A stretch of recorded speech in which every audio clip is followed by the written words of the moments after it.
Peace, greetings to you all. It's your brother Naheem, BKA Lord Abba, aka Mr. Just the Facts. Just the Facts. You know, we're gonna have a little discussion tonight. We're gonna have a debate.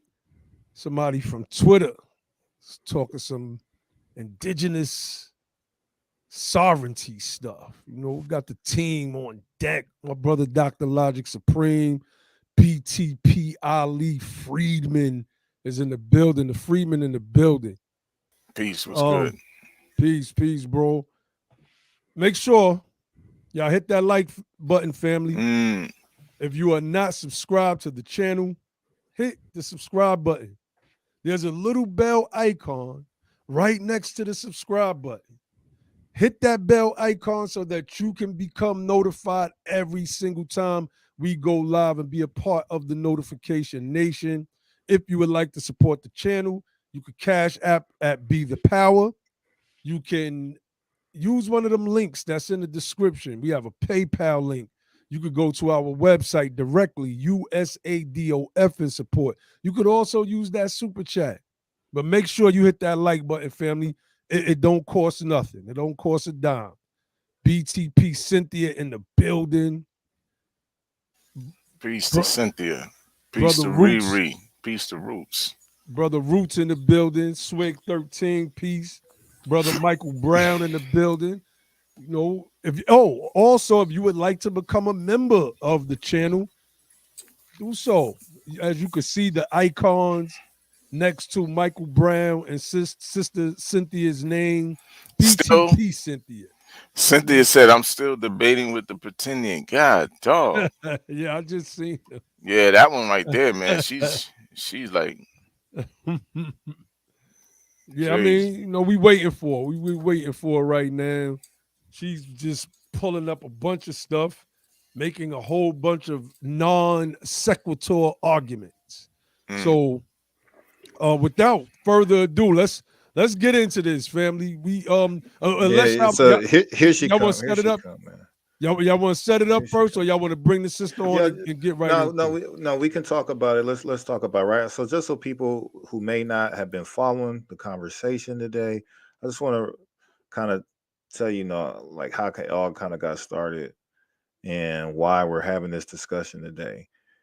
So we do this all the time, right, on social media, because that's where a lot of information is getting shared, right?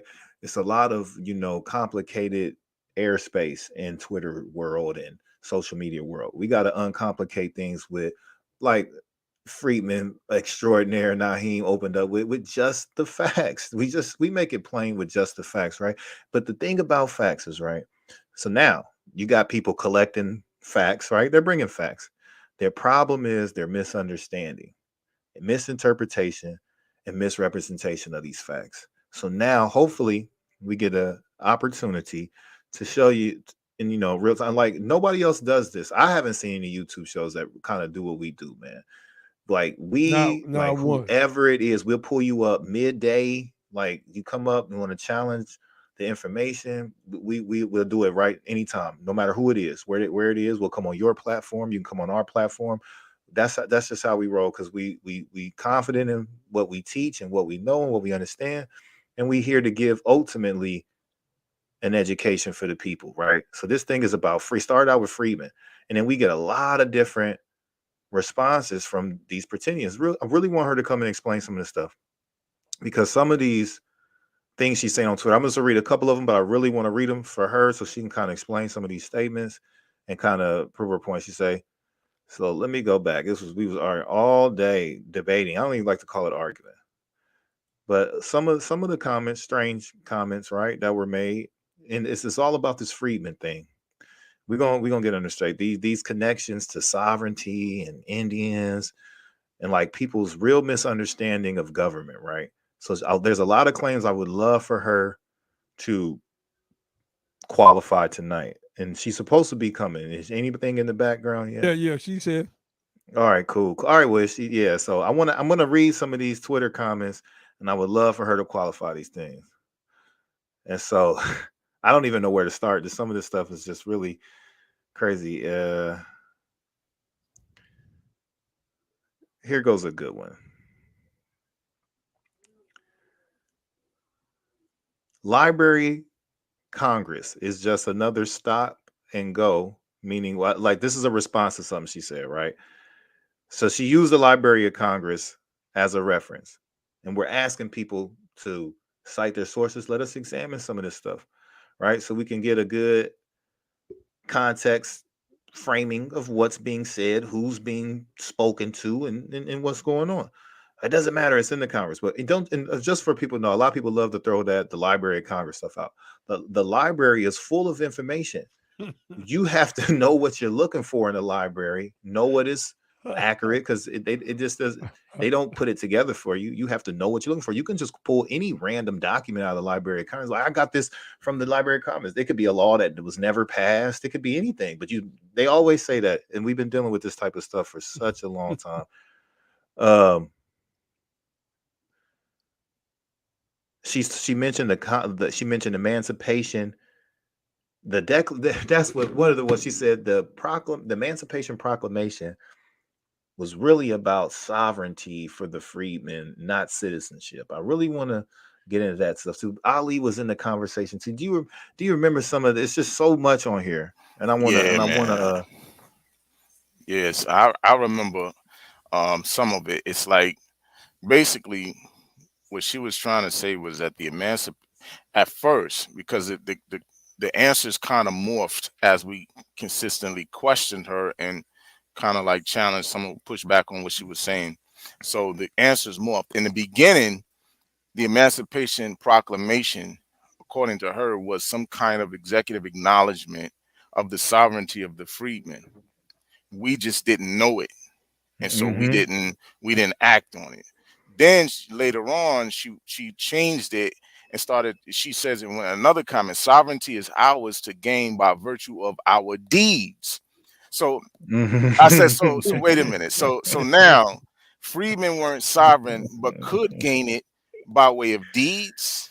Can you provide a source to show one nation that gained sovereignty via deeds? I've never heard of such a thing, right? And so, as far as I know, she didn't provide any source for that either. It's just a bunch of assertions, man. A bunch of Well, hopefully assertions, and she has them it's tonight. This is what she yeah. said too. She said Mhm. it's not a direct. It's not a direct word sovereignty. Speaking about the Emancipation Proclamation, when we Yes. questioned her about it, she said it's implied in the language of what freedom meant then. So I right. would like her to provide an example And of some definition that's saying freedom in the Democratic Republic of the United States of America meant sovereignty, and what kind of exactly. sovereignty is she talking about? Maybe we need to get the definition of sovereignty, because perhaps she's thinking sovereignty is freedom, and that's the same thing. And I think maybe we need to clear that up so Yeah, we can deal let, with the bring exact her on meanings of up, the man. terms. All right, y'all ready? Yeah, man, Let's bring bring her her on up, man. let's bring her to the stream. I hear Sister you guys. I hear you. You know, one of Reverend the How's Lunel. it going? Peace. one All of the right. things. Let me say this before you start. One of the things that I said to her, to the sister, was that she was going to make the Emancipation Proclamation mean what she wants it to mean. And so I asked her, what legal scholar was she getting this interpretation of the Emancipation Proclamation from? Oh. Her answer was the Library of Congress. I said, yeah, listen, I didn't ask you about the Library of Congress. I asked you what legal scholar, what's their names? So maybe the sister can provide the name of the legal scholar who has ever interpreted the Emancipation Proclamation to mean that the freedmen were somehow an independent sovereign nation. I would love to hear it and see. Let me just let me pull my little thing up here, because it's not basically what I'm reading is I'm reading the various congressional records from the first Congress to the last Congress. And when we're reading and we're going through the 14th Amendment, or who's a citizen and are we going to include blacks as a citizen, and the conversations that they're having. And so as I'm reading, what do they call it? The annul. I probably don't pronounce it properly. That's okay. But whatever it was the annul of Congress, where they come together, and it's basically a journal of what Congress is talking about. So it's Congress itself, the legislation. And they were beginning to deal with the simple fact that we are not just slaves. We were a sovereign people prior to their existence. So if they showed up, they enslaved us. We are sovereign people. Okay, so wait, hold on. Once we're released from that captivity, who do we become? Sis, hold on. All right. You got to qualify your statements so that we can have clarity and the listening audience can have clarity. So basically, you're implying that we, as black people, whatever title you want to call us, right, we're already over here, and then the Europeans came and then enslaved us. They didn't bring us from Africa and made us slaves. They are not originally. They enslaved us over here. Okay, so which proofs do you present? 1619 is a good proof. Okay, 1619 proves that they brought their first African from Africa, right, to this continent. But they had already been enslaving 2.5 indigenous, who they also had denoted as Negro. 2.5 million indigenous. 2.5 million indigenous Negroes. Okay, can you cite a reference? Yes, I sure can. Let me just pull that back up. Hey, let her go through that and let Ali address that when she's done. Make sure y'all hit that like button, family, while she's pulling up her sources. We have sovereignty. Matter of fact, let me also. Yeah. If anybody want to come help her, Abba, if anybody in there, anybody in the audience get that the smoke signals out, get the rest of the Indians out. You know, the Indian smoke signals, the peyote pipe, whatever y'all do with the bows and arrows, come on through. Let's share, because I believe that we're convoluting the word Indian and Native American. Okay, and I believe that, and just as much as John Ogilvy and let me just give you this source here, which is John McCullough. And he was basically he was a topographical artist as well as a historian who was sent out of Scotland to the United States by the King of England. And so John McCullough, he has a book, it's Philosophy's Antiquities of Aboriginal North America, and it's free in Google Books. And what you're doing is you're breaking down this book where it's going into the fact that they miscategorized who they met on this shore, and how he actually goes into how racism plays a part into how we are the original inhabitants enslaved on our own land. But they called us Black or Negro because we could not be distinguished from the African. Now, this is true with the Chowanok tribe. Wait a minute, Virginia. hold on, because you're saying a lot. Now, you say that when they came over here, we were classified, they classified us as Negroes, correct? Yes, sir. I'm gonna go.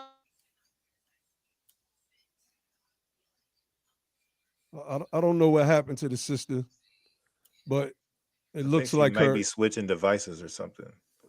Okay, cool. So this is what we're gonna do while she's doing that. No, I do want to reiterate this though, one real quick. Like, go ahead, bro. So this is going to be the problem throughout, and I want to like let her get some of her stuff off, because this is the thing, right? She has a lot of good sources, and this is going to help a lot of y'all on Clubhouse too, because I see this is the big problem with y'all on Clubhouse as well. So she's going to present a lot of good sources, but she's misunderstanding them, and we're gonna bring clarity for it. So I want her to bring these things up so we can tell her what these things actually mean after she presents them, right? Because she is misinterpreting the information, right? So she's gonna bring up some good sources. That was a good source she just brought up, but she doesn't understand. Somebody has got her convoluted. This whole we thing, this invention of we. I think really, hold on, sis. Hold on, sis. Go ahead, brother. This hasty, fallacious generalization of we, like we are all the same people. Yeah, we're not. We're not. And identifying people based on complexities is something that you admit that they did that was wrong. You said that it was wrong when they did it because it had them start identifying people a way that was improper. And so we're doing the same things, and you don't really understand it. We're saying, oh, because of somebody has dark skin, that they're a certain of people. You're muted, sis. Just we'll unmute you in a second. You will unmute you in a second. Just wait for 1 second. We'll let you get all your stuff off, I promise. And so that's a big problem right there. And then not understanding the difference between ethnicity and status, right? So a lot of people confuse someone's being labeled or classified in this political status and say that that's what the people's name were. But that's just your misunderstanding what's going on, because even Indian is a political status, right? They're doing business with these nations under their actual names time and time again. It's in all kind of legislation, right? They have mentioned Choctaw, Chickasaw, they'll mention Cree, they'll mention Cherokee, right? And then they'll also add Indian, right? Because Indian is the political status that this government gave them, right? Because that's what you do. That's what government. So I always tell y'all, government is the game and politics is how it's played. But if you don't understand government, you're going to be lost in the sauce. And so you'll be thinking that you're on it, but you'll just be hitting around it. You're not on it. You're hitting around it because you don't know how to identify different categories of people differently in the way that government does, right? And so now you're saying we're all boom, boom, boom, boom, boom. We're not all that. We're not all even so-called Indians are the same. So how are we all Indians? That's Your right. number was accurate on the 2.5 million Indians that was enslaved in the outstart. But what's that story? So you can't just throw the random fact out there and then just move on. You have to talk about what happened to them. You have to talk about how they were shipped to Barbados. You have to talk about how a lot of them died. You have to talk about how a lot of those millions of Indians stayed where they were at. They never came back. Some now, you see, then you get this whole reverse slave trade concept, right? Which is another convoluted story. So then you gotta account, right? 2.5 million at its heights, right? At its height. Right. And then you got to talk about how when the trade was banned in 1808, that slowed up and was before the trade, right? The influx, before the trade was abolished or banned, right? Before, up to 1808, the influx, you have 12 million African slaves imported, right? And so people, and then we're gonna move on in a Right. minute, but then I just want to put some things out there, right? So in both documents, right? So a lot of people want to just say, oh, it was the white people just calling Indians black folks, right? But in the same Indians correspondences back to the government, they're calling them Africans themselves, right? That's So right. what's going on here? Right? It's not just white folks doing the lying, it's some Indians doing the lying too, right? And I don't care what a person's skin complexion is. You know what I'm saying? That don't tell me who they are. That don't tell me who they people are, right? I need to know more than that. I don't just look at a person, oh, you dark skin, you must be related to me. We must be family. Hell no, we don't do that, right? So you got to get into the political statuses, the political differences, and the exchanges that are going on. You understand? We're gonna get deeper into that story and what happened to them 2.5 enslaved. And we're gonna get into some of that Yeah, my man just Indian put a slavery. powerful quote up on the screen. You know, let me read that. Two separate Yeah. groups. I Fisher was said getting ready to read that, but yeah, he's right on it. Because he's this right is on it. basically the source that they're using to come to this whole conclusion about the slave trade actually happened in reverse. It's this particular guy, Fisher. He's a historian for this particular university. He did a report, and so this is the report that pretty much they're all using to try to imply that the slave trade actually happened in reverse, and it was really Indians being enslaved and shipped out into Europe and North Africa, et cetera, et cetera. So, but this is it right here, right on the screen. He took the actual piece I was getting ready to read. But go ahead. Indeed. All right. So we're gonna But bring this put it sister back up on. for a second, because I want to point out something.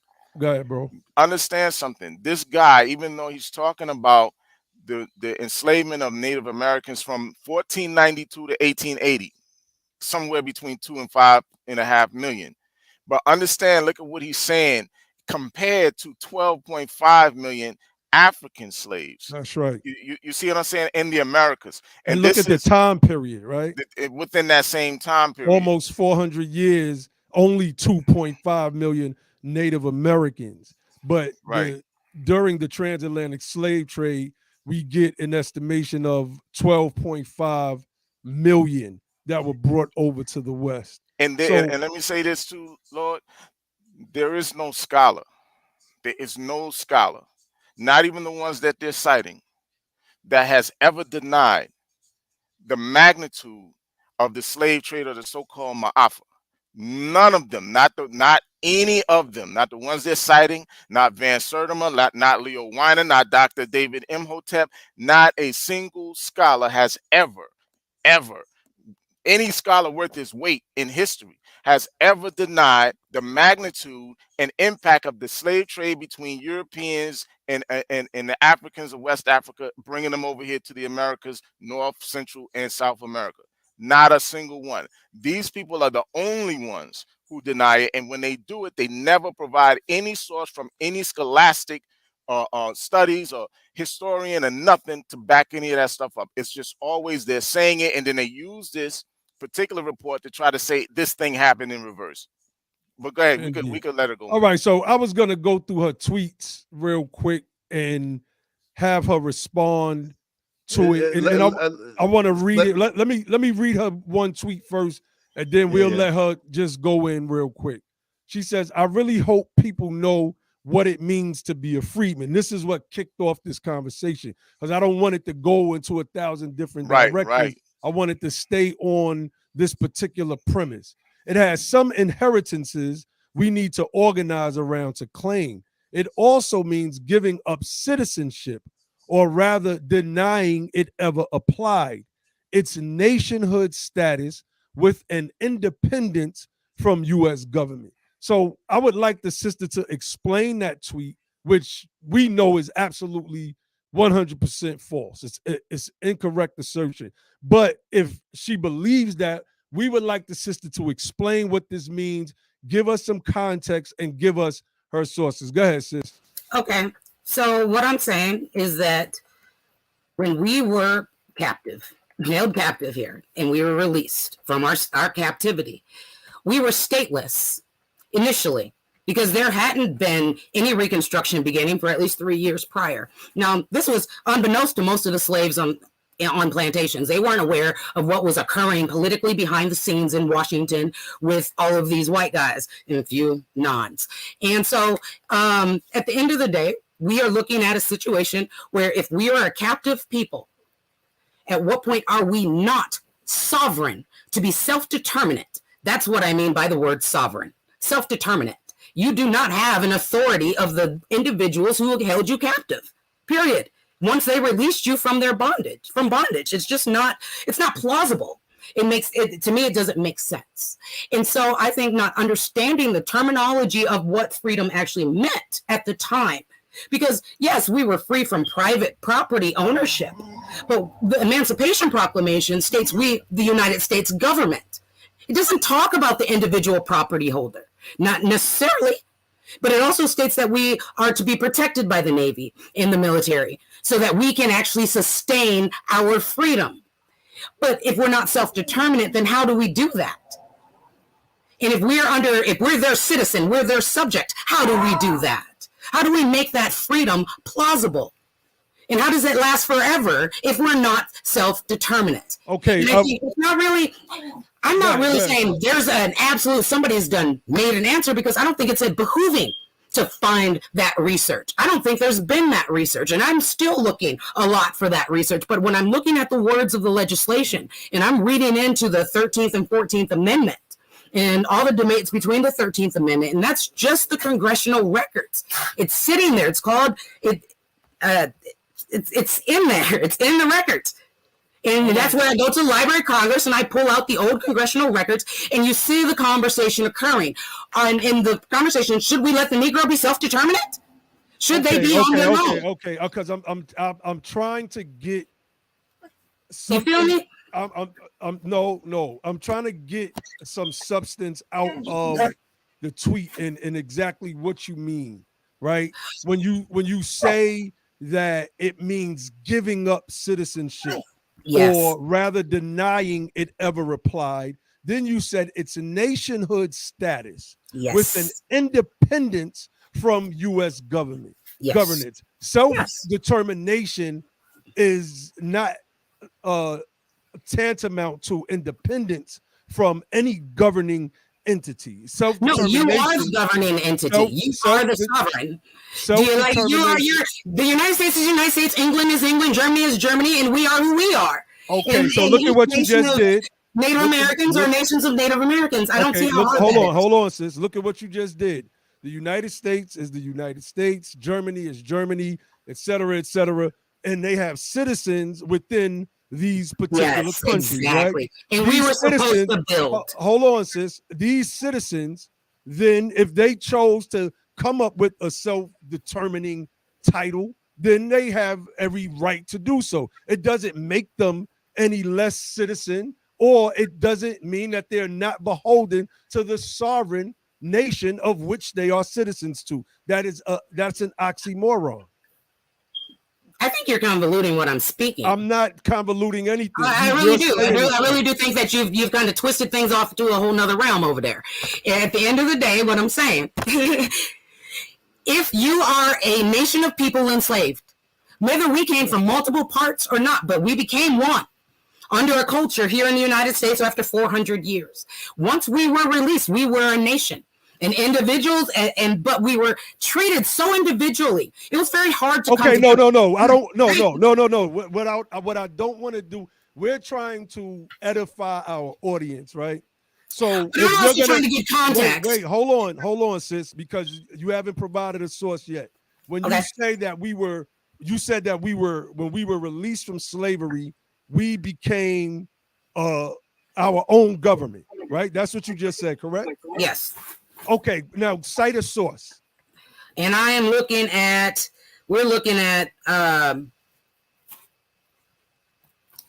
James C. Welling, North American Review, volume 130, number 279. Here, I'll give you it was made February 1880, page 163 to 185. I can kind of go through it. It's a little long, but it goes through the simple fact of the thought process of Abraham Lincoln, what they're going through.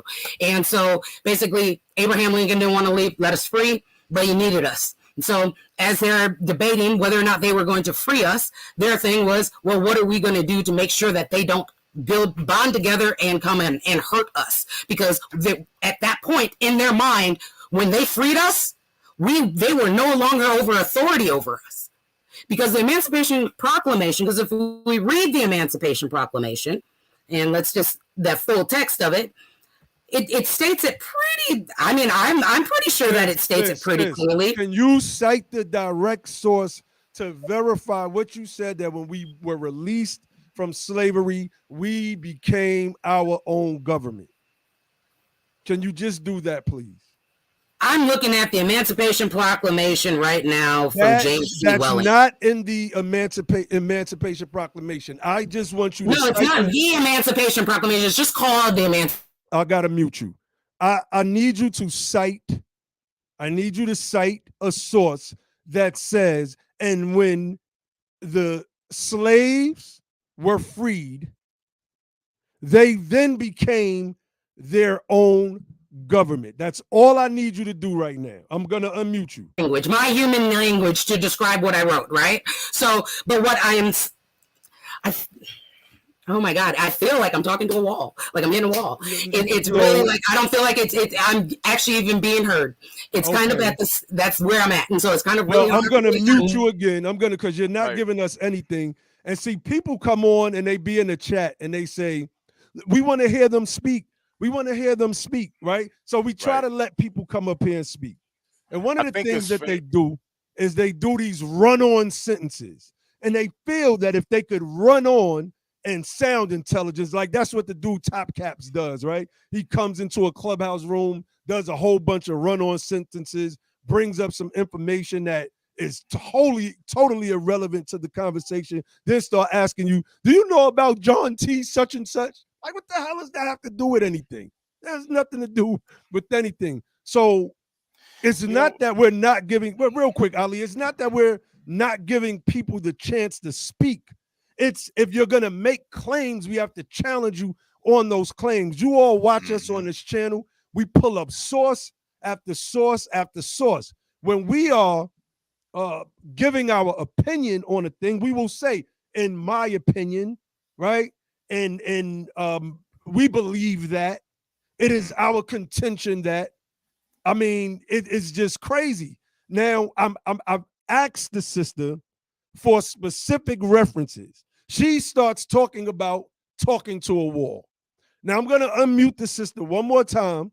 I'm gonna unmute her. But Ali, my bad, Ali.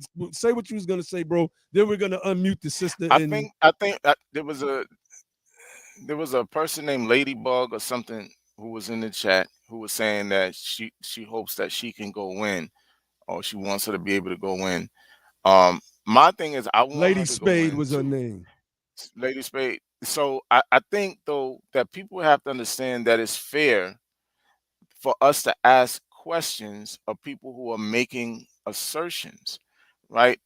Assertions that aren't backed up by anything other than their theory or their own personal interpretations of things. My question to the sister was very simple too, in that I was asking for a source. It's like, listen,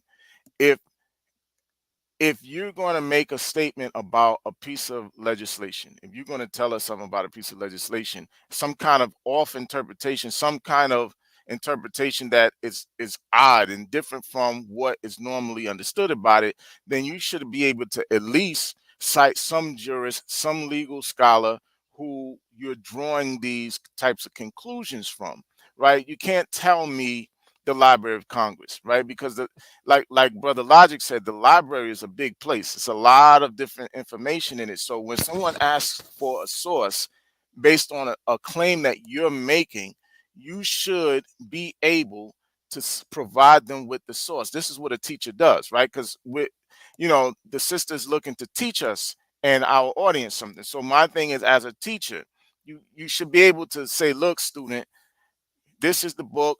And if you have it on your computer, because it seemed like you might have been trying to read from something. If you have it, do you know how to share screen so that we can see what you're reading? You can unmute yourself.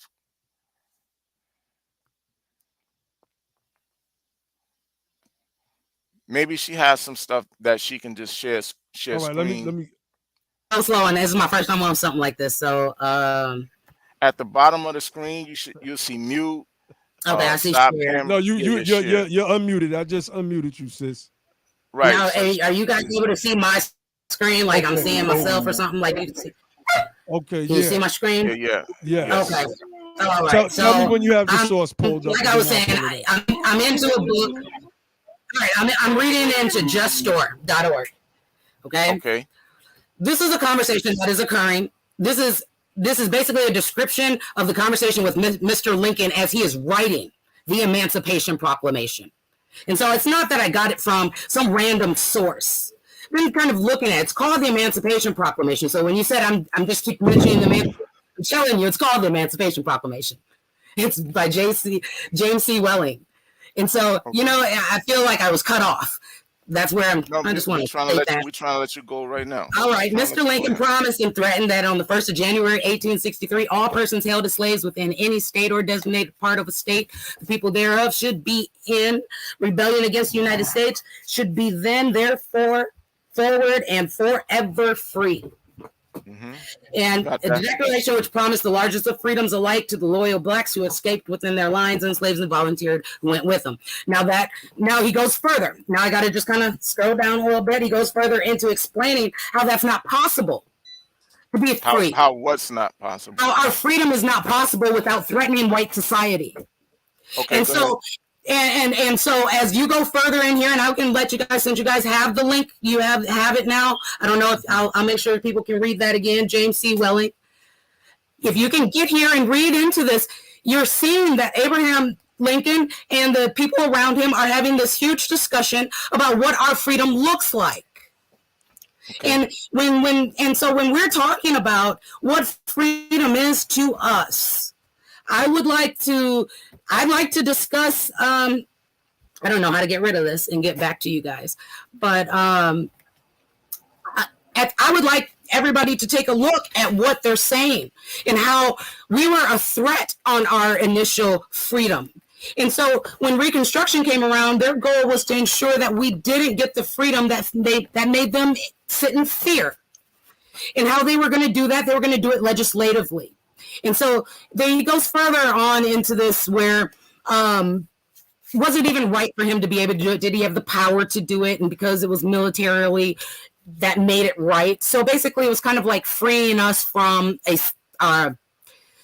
freeing us and then figuring out what happens to us after, and everybody's confused because they didn't want to necessarily take the property from whites, but they also didn't want to let us roam free. And at the same time, once he did that Emancipation Proclamation without the legislation to back it, they just had free roaming blacks. And they had to figure it out. And so by 1865, they sat down and did that. But so we have to really look at that and say, okay, were we robbed of something? Were we robbed of our ability to actually be sovereign, a nation, build a nation for ourselves, an independence with the 40 acres of a mule, where they were lumping that out into the South. They weren't saying we could have access to the North with that 40 acres and a mule. That was just for those in the South. And so were they going to help us with the Navy and the military? How was the emancipation going to follow with that? And I'm definitely interested in understanding more. I'm not saying I have all the right answers, but I do believe we have more to ask. And we have to think about whether or not our sovereignty or our self-determination as a group, whether or not we were independent tribes prior, whether or not we were independent communities after the emancipation, those things sometimes really got really irrelevant when we became a political blackness. All right. Okay. Hold on. I'm you know, we get accused of not being fair. Shout out to Brother Grimm in the building. We get accused of not being fair, not letting people speak, because we like to challenge stuff that people say. We don't like people to just come up on this platform while we sit here and give source after source, reference after reference. Now, what the sister did, right, was like, let me pull this Lady Spade person up. Because I had to respond to her. She said, yes, you run the show. Doesn't give you a pass to be rude to your guest at Be the Power. So if we don't want to Maybe let Lady somebody Spade want to talk, come on. maybe Lady if Spade you want to come come on, you could come on, Lady Spade. We'll drop the link in the chat. It's not about being rude.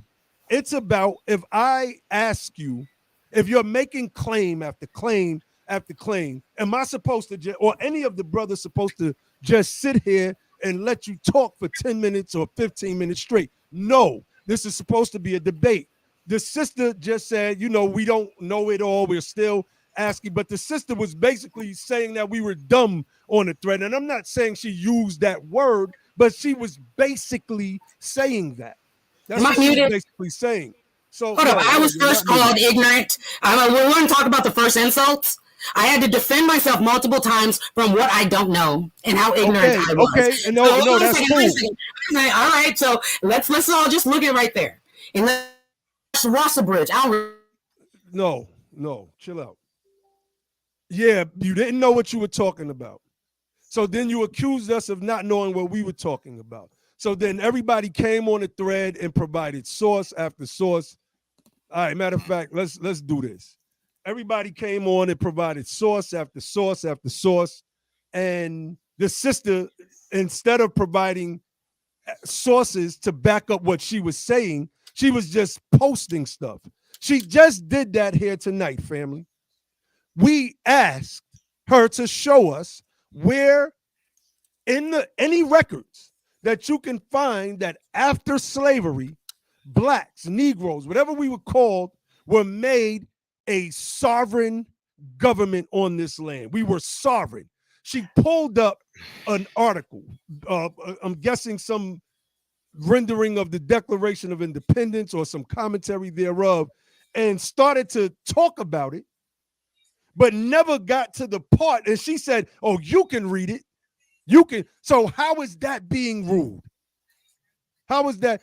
Like, we're not doing that over here. This is Be the Power. If you don't like the way we run the platform, because we want to ask people to provide sources, whether it's Lady Spade, Avery Fennell, et cetera, then maybe this ain't the place for you. Maybe you should go somewhere else where, this is not the, platform. Go somewhere else where providing sources and having a two-way dialogue is not your thing. Because we're not going to let anybody come up here and do the typical, what they call steamroller argument, where they believe that they could just talk, and then somehow they're right. Then you get accused of cutting the person off when you simply ask, can you provide sources? So I asked the people that was in the chat saying, let her speak, let her talk. Don't be rude. We let her talk. We let her pull up a source. Nothing she said was in the source that she pulled up. Nothing.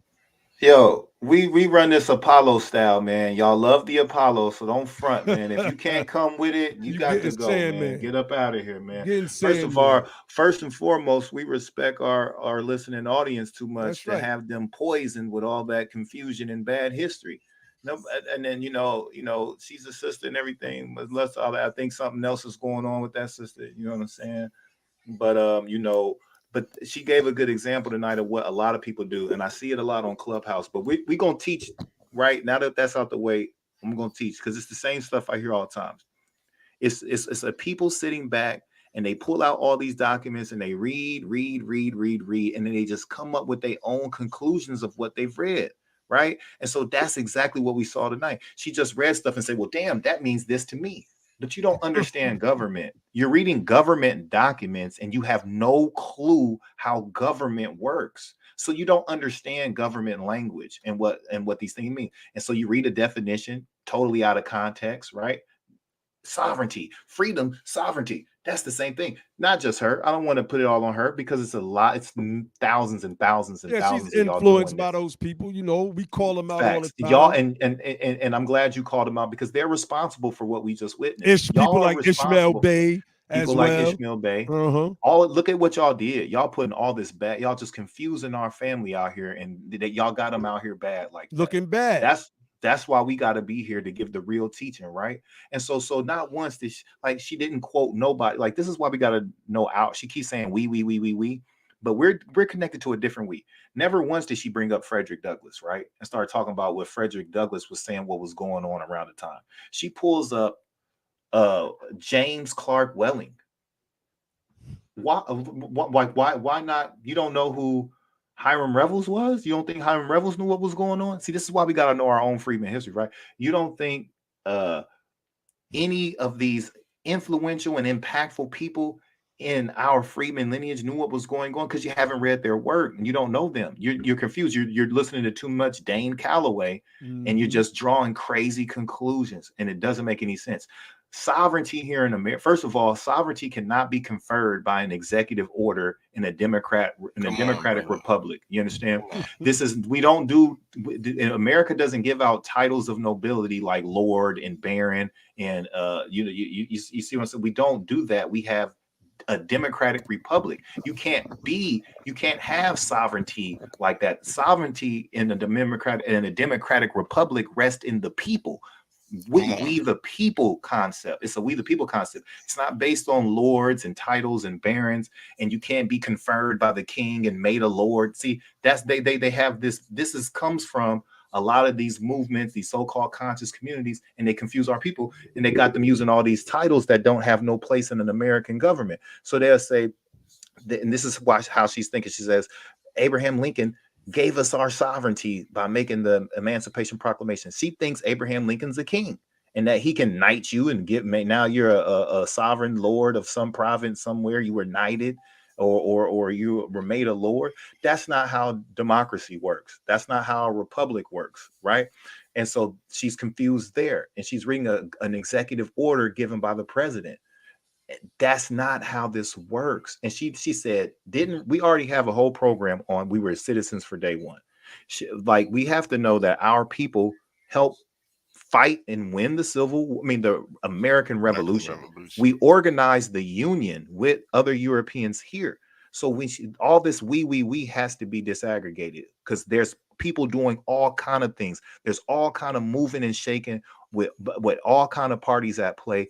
In the early makings of the Union, the Union that later progressed and developed into the United States of America. It started out as a union of states, a compact with people that look like you, with some of our ancestors. You understand? So when people say there's people who look like us who were never slaves here, that's true. You have people who helped ratify the Constitution of America in New Hampshire and places. Several different states, at least 5 states of the original 13, had descendants of Africans who are all being made American at the same time, right? With this creation of this government. And some of them lived up there and they died up there. And some of them got kidnapped or smuggled through the Fugitive Slave Act and forced, like you got the Oliver North story and things like that. And so there's a lot going on. You have to be able to separate that stuff and understand what's going on in these periods of time, and you can't put it all together. You know what I'm saying? She went into Papal Bulls. She jumped from Emancipation Proclamation to Papal Bulls to. And we're talking about on the thread, y'all, the Twitter feed. Like, so for people might be like, oh, she didn't even say that, because they look at the side with, some of these people is bugged out to me. But peace to peace to all the family in the building, man. Let me give some quick shout outs. You on mute, Ali. Sister BB Rodriguez, Monica Lamb, I believe that's Miss Lamb in the building. Our brother Prime, BTP Cynthia on deck, Abdul Sharif. Who else we got in the building? Sister Juanita Murray, brother Rob Smith, L Money, Blue Made the Slap. BTP Corey is in the building. Who else we got up in here, man? Shout out to everybody. Black Seed, the Child of Life. Asim Majet. Who else? Let me see. This is a funny one. Forensic anthropology proves the oldest skeletal remains in America are of African people. That's another one they like to bring up. We were everywhere. We're indigenous to the whole planet, which goes to what Brother Logic has repeatedly said, many of you do not understand politics. That's an anthropological claim. That is not a political claim at all. I don't understand And why that's so difficult. Yeah, go ahead, bro. and it it really kind of, that particular statement, um you know, whether that's true or not, I don't know, but that particular statement really kind of just corroborates the claims of the earlier scholars who actually wrote treatises on this particular issue of the dark-skinned people, or the presence of dark-skinned people in early America pre-European existence. So, like I mentioned earlier, Leo Weiner, uh, Ivan Van Sertima, with they came before Columbus. You know, David Imhotep, the first Americans were Africans, is the name of his book. So these people, there's a lot of conflicting claims, and we talked about this earlier, coming out of the Pretendian camps. Very much similar to the Moors, man. There are a lot of conflicting claims that come out of the Moorish camps. Like, all Moors don't agree on history. Um, all of these Pretendians obviously don't agree on history either. Some people believe in Pangea. Some people believe, just, you know, some people believe that the early Native Americans were African, like Van Sertima and those other guys were saying. Some people believe that the early Native Americans were just black people who were not of any kind of African ancestry whatsoever, just kind of sprung up from the ground here in the Americas.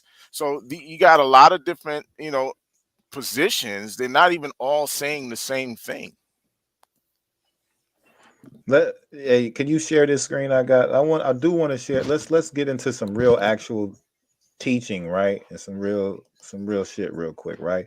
This is from the Black Slaves, Indian Masters by Barbara, I don't know how to say her name, Kuthaheim or whatever, right? Let's just read something though. This is a good work, man. I got this book on the shelf too, right? It says Indians, Race, and Slavery. From the late 18th century through the end of the U.S. Civil War, Choctaw and Chickasaw men and women held people of African descent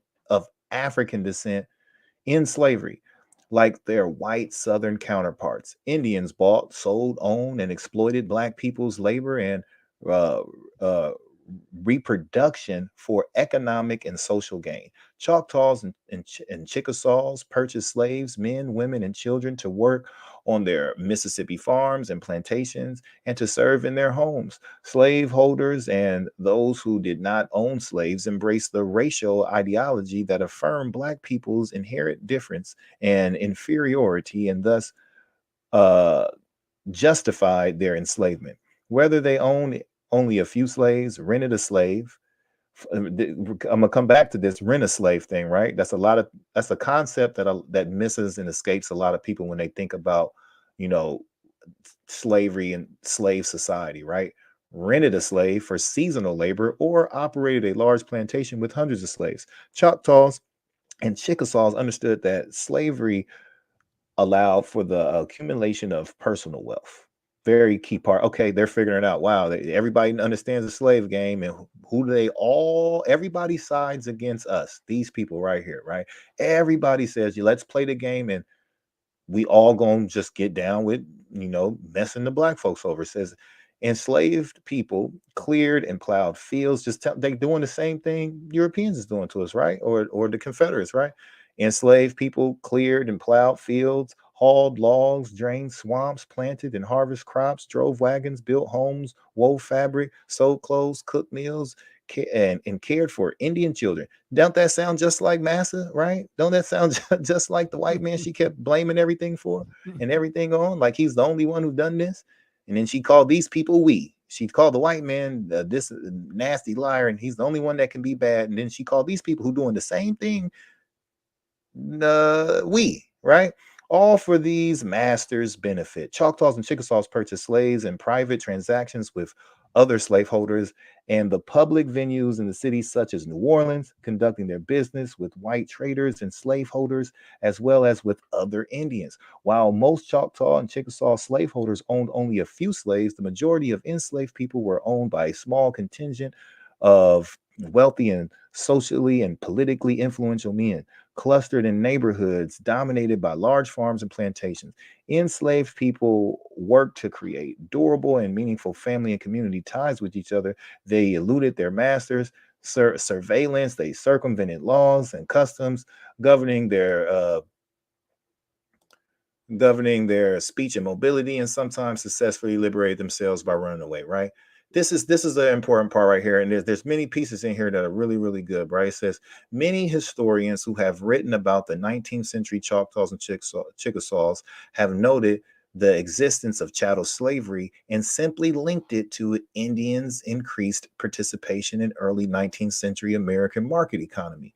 Discussions of slavery have not concentrated on enslaved peoples' lives or their relationships with their Indian masters, but instead have focused on the nature of Indians' relationship to the American market economy. So this is how a lot of that stuff gets missed. You understand?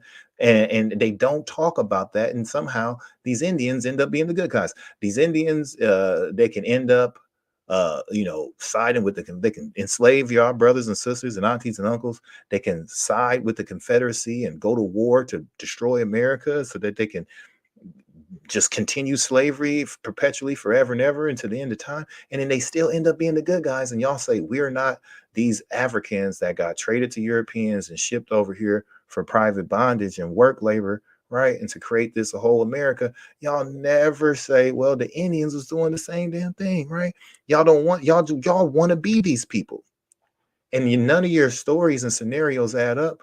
You say, no, we're not them. We were all black. If all the Indians were black, and they have this concept, right? Listen to this logic, right? All of the Indians are black. They look like us. And they tell all these tall tales about how when the Europeans came over here, they seen all these black people everywhere. There's niggas everywhere, Negroes here, and Jimmy's running around everywhere, right? They know, but they were really the Native Americans. And then they said the Native Americans were different from Indians. It's just a whole it's a shotgun blast of confusion. And so then they talk about all these Indians and these millions of Indians that were here. And then all of them were originally supposed to be this we people, right? And then you have all this slavery going on. So what? So what are we doing? Who's mad at what? You got all this Indian slavery going on. So how is that not the we? You're selling and participated in this own system of human flesh, right? Trading human bodies and flesh and holding property and men. Y'all participated. Which one is it? I don't understand these arguments. You're involved in it, and then you say this we, and then you blame everything on everybody else, and then you say there is no Africans. It doesn't make any sense. None of this makes any sense, people. And I want some of these real famous pretendians, these clubhouse famous people, to come and defend some of this nonsense. And then they don't know how to. So what was the purpose? If all the freedmen was the same, what was the purpose, right, of making the distinction in the first place, right? And why in the documents, I'm going to pull up another document where the Indians themselves are talking about their African slaves, calling them African. Why? Right. So what are they talking about? And then they're going to say those were the Asiatic Indians. Those were the Asiatics. Well, how'd they get in charge? Yeah, that's a good question. How'd they come over here? All you millions of these great people over here in America, and they just come and let these handful of white folks and Asiatics come and just take their land? I mean, you got all these million built. You supposedly had all these nations, and how y'all lose all your stuff? You mean to tell me this white he's so big and bad he just come run y'all? I used to ask that question years ago. Yeah. You mean to tell me that we was over here millions deep, and a few little 5'4", 5'5" Europeans came over here and enslaved all of us?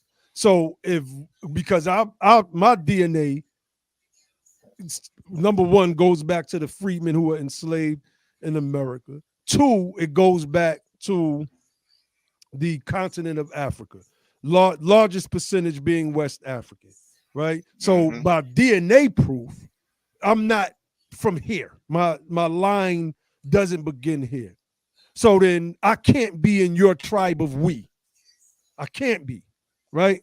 So if that's the case, then we are two different people. And we can accept and respect that we are two different people.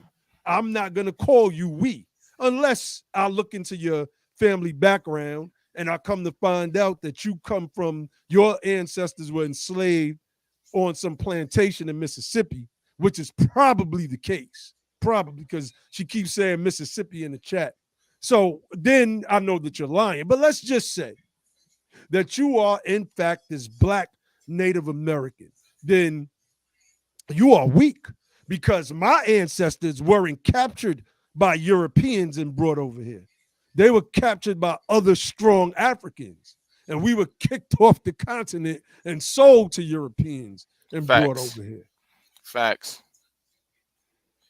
So Facts. And two, don't forget, because Logic raised a very, very excellent point in that when they talk about the Asiatics who are being called Indians nowadays, right? Majority of the federally recognized tribes are the people that they will call Asiatics. My thing is, and to Logic point, I agree with. How did you let these little Asiatics come and take over all of your tribes and all of your nations? It wasn't just white people, it's Asiatics too. So that's the thing that we got to deal with. Now we got she two cursing different. us out. Hold on. She cursing us out now in the chat. Well, I mean, that's all right, man. You know, I'm just saying, listen, man. Asiatics took over all of your nations because all of the federally recognized tribes are majority Asiatic or white. So I don't know what the hell happened to all these millions of black people y'all are talking about that was here. Where did they go? Obviously, these little Asiatics from Asia came and took over all of your stuff. Mm-hmm. That's right. That's right. But And don't say they came with really, guns, because there's no history of yeah. Asiatics coming over into the Americas and conquering black people with guns. So please don't say it was guns that they used. Yeah, you understand what I'm saying? They're just so full of shit and have zero logic. They couldn't answer any of your questions. Well, I what I don't understand what he's saying. We couldn't answer, or I don't really even understand what she couldn't answer. I Yeah, don't no, think she was answering the couldn't questions, answer. but I would They're like saying someone that to that none of them could answer the questions. right. I just want to know, like, somebody to help me explain why are we like assimilating into this identity if we really do the history, why no one talks about this, right? It says slavery in the Choctaw and Chickasaw nations rested on intersecting racial and gender ideologies that justified the enslavement and exploitation of black men and women's bodies, labor and reproduction. You see what's going on here, but by the end, like y'all don't unsee, this has been an untold story about slave life in the Indian slaveholders, right? By the end of the 18th century, Choctaw and Chickasaw slaveholders, as well as those who did not own slaves, came to embrace those elements of Euro-American racial ideologies that identify people of African descent as an inherently and permanently inferior group. Among Choctaws and Chickasaws, racial identification and status, slave or free, were largely synonyms. Radical chattel slavery in the antebellum Indian nations. See, y'all heard about the antebellum South, but they ain't never told you about the antebellum Indian nations. Was not simply a more extreme variant of older indigenous practices of holding war captives as subordinates and servants. War captives, Indians captured by other Indians, were held in servitude only temporarily and were ultimately executed or incorporated into their captors' communities. Black slaves, like showing you that there's a difference here. This is different. These are different. Black slaves, these are the black slaves that y'all say were Indians, but they're not Africans, but they're calling them Africans, right? And they're treating them different and they making black codes. I don't know what's going on. Some of y'all pretendians tell me what's up. Black slaves, by contrast, were held in lifelong and hereditary bondage. Radical racial identity and status passed from mother to child, right? It's so much, and this is just a couple this is just two paragraphs I read, man. There's so much damning information when it comes to the Indian slaveholders, right? They just as bad, if not worse, than them white folks that you so mad at all the time. Facts. You know what I'm Facts, saying? bro. Hey, It's yo, crazy. let me let me share this thing real quick, and then it's not even long. I just wanted the people to see this, and I'm sure a lot of the family already knows about it, right? And seen this particular episode of Finding Your Roots, right? When brother Don Cheadle was on there. Now, right, Don Cheadle was a part of the group in the United States that's called African Americans, right? Black people, African Americans. He's a part of that group. But when he went on with Henry Louis Gates and did his genealogical research, this is what they found out, that Don Cheadle was actually a part of the Chickasaw Freedmen stock. You see what I'm saying? His family were of African ancestry, and they were owned by the Chickasaw tribe. So let me just go down, right, and show you this first paragraph. One of the Dawes records reflecting part of Don Cheadle's history, right? This is in the image here.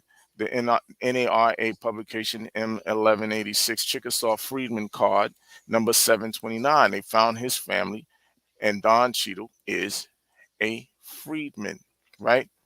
Freedmen, Chickasaw Freedmen. Many of us recall the PBS series African American Lives.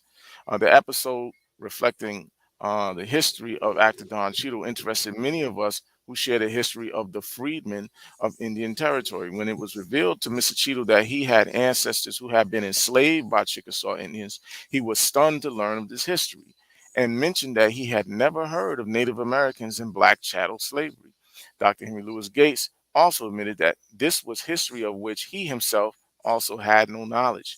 So at the time, Henry Louis Gates didn't even know about it. He was just learning about it himself, which is really surprising as an historian and person who works in genealogy like that. I'm shocked that that was the first time he had heard about that. But I'm sure for a lot of people, this time, where we at right now is, they're just now finding out about these Native Americans and the fact that they were enslaving people of African ancestry. And for whatever the reason, there's a problem with African ancestry. The problem with it, right? But your lineage is your lineage. And I think we should talk about that too at some point. When we were talking about the whole lineage thing earlier today, and I think we need to talk about that and try to start bringing a little bit more clarity to lineage and what that is, etc. But I think that your lineage is your lineage, and if your lineage takes your family history back to Africa, then so be it. I don't understand what the problem is. Why is it such a problem for people? It's like, you start talking about Africa and everybody gets so vexed and upset. They Like, start getting crazy. Yeah. yeah, it Brother gets really Corey crazy. just brought up a word. Shout out to BTP Corey in the building. Peace, And Corey. everybody that I missed, Brother Lenny Lewis, et cetera, et cetera. Corey Lorenz brought up I just looked it up myself. Anosognosia. Anosognosia. I may be pronouncing that wrong. Also Anosognosia. called a lack of insight. Anosognosia. Yeah, anyway, also called lack of insight, is a symptom of severe mental illness experienced by some that impairs a person's ability to understand and perceive his or her illness. Right? That's perfect.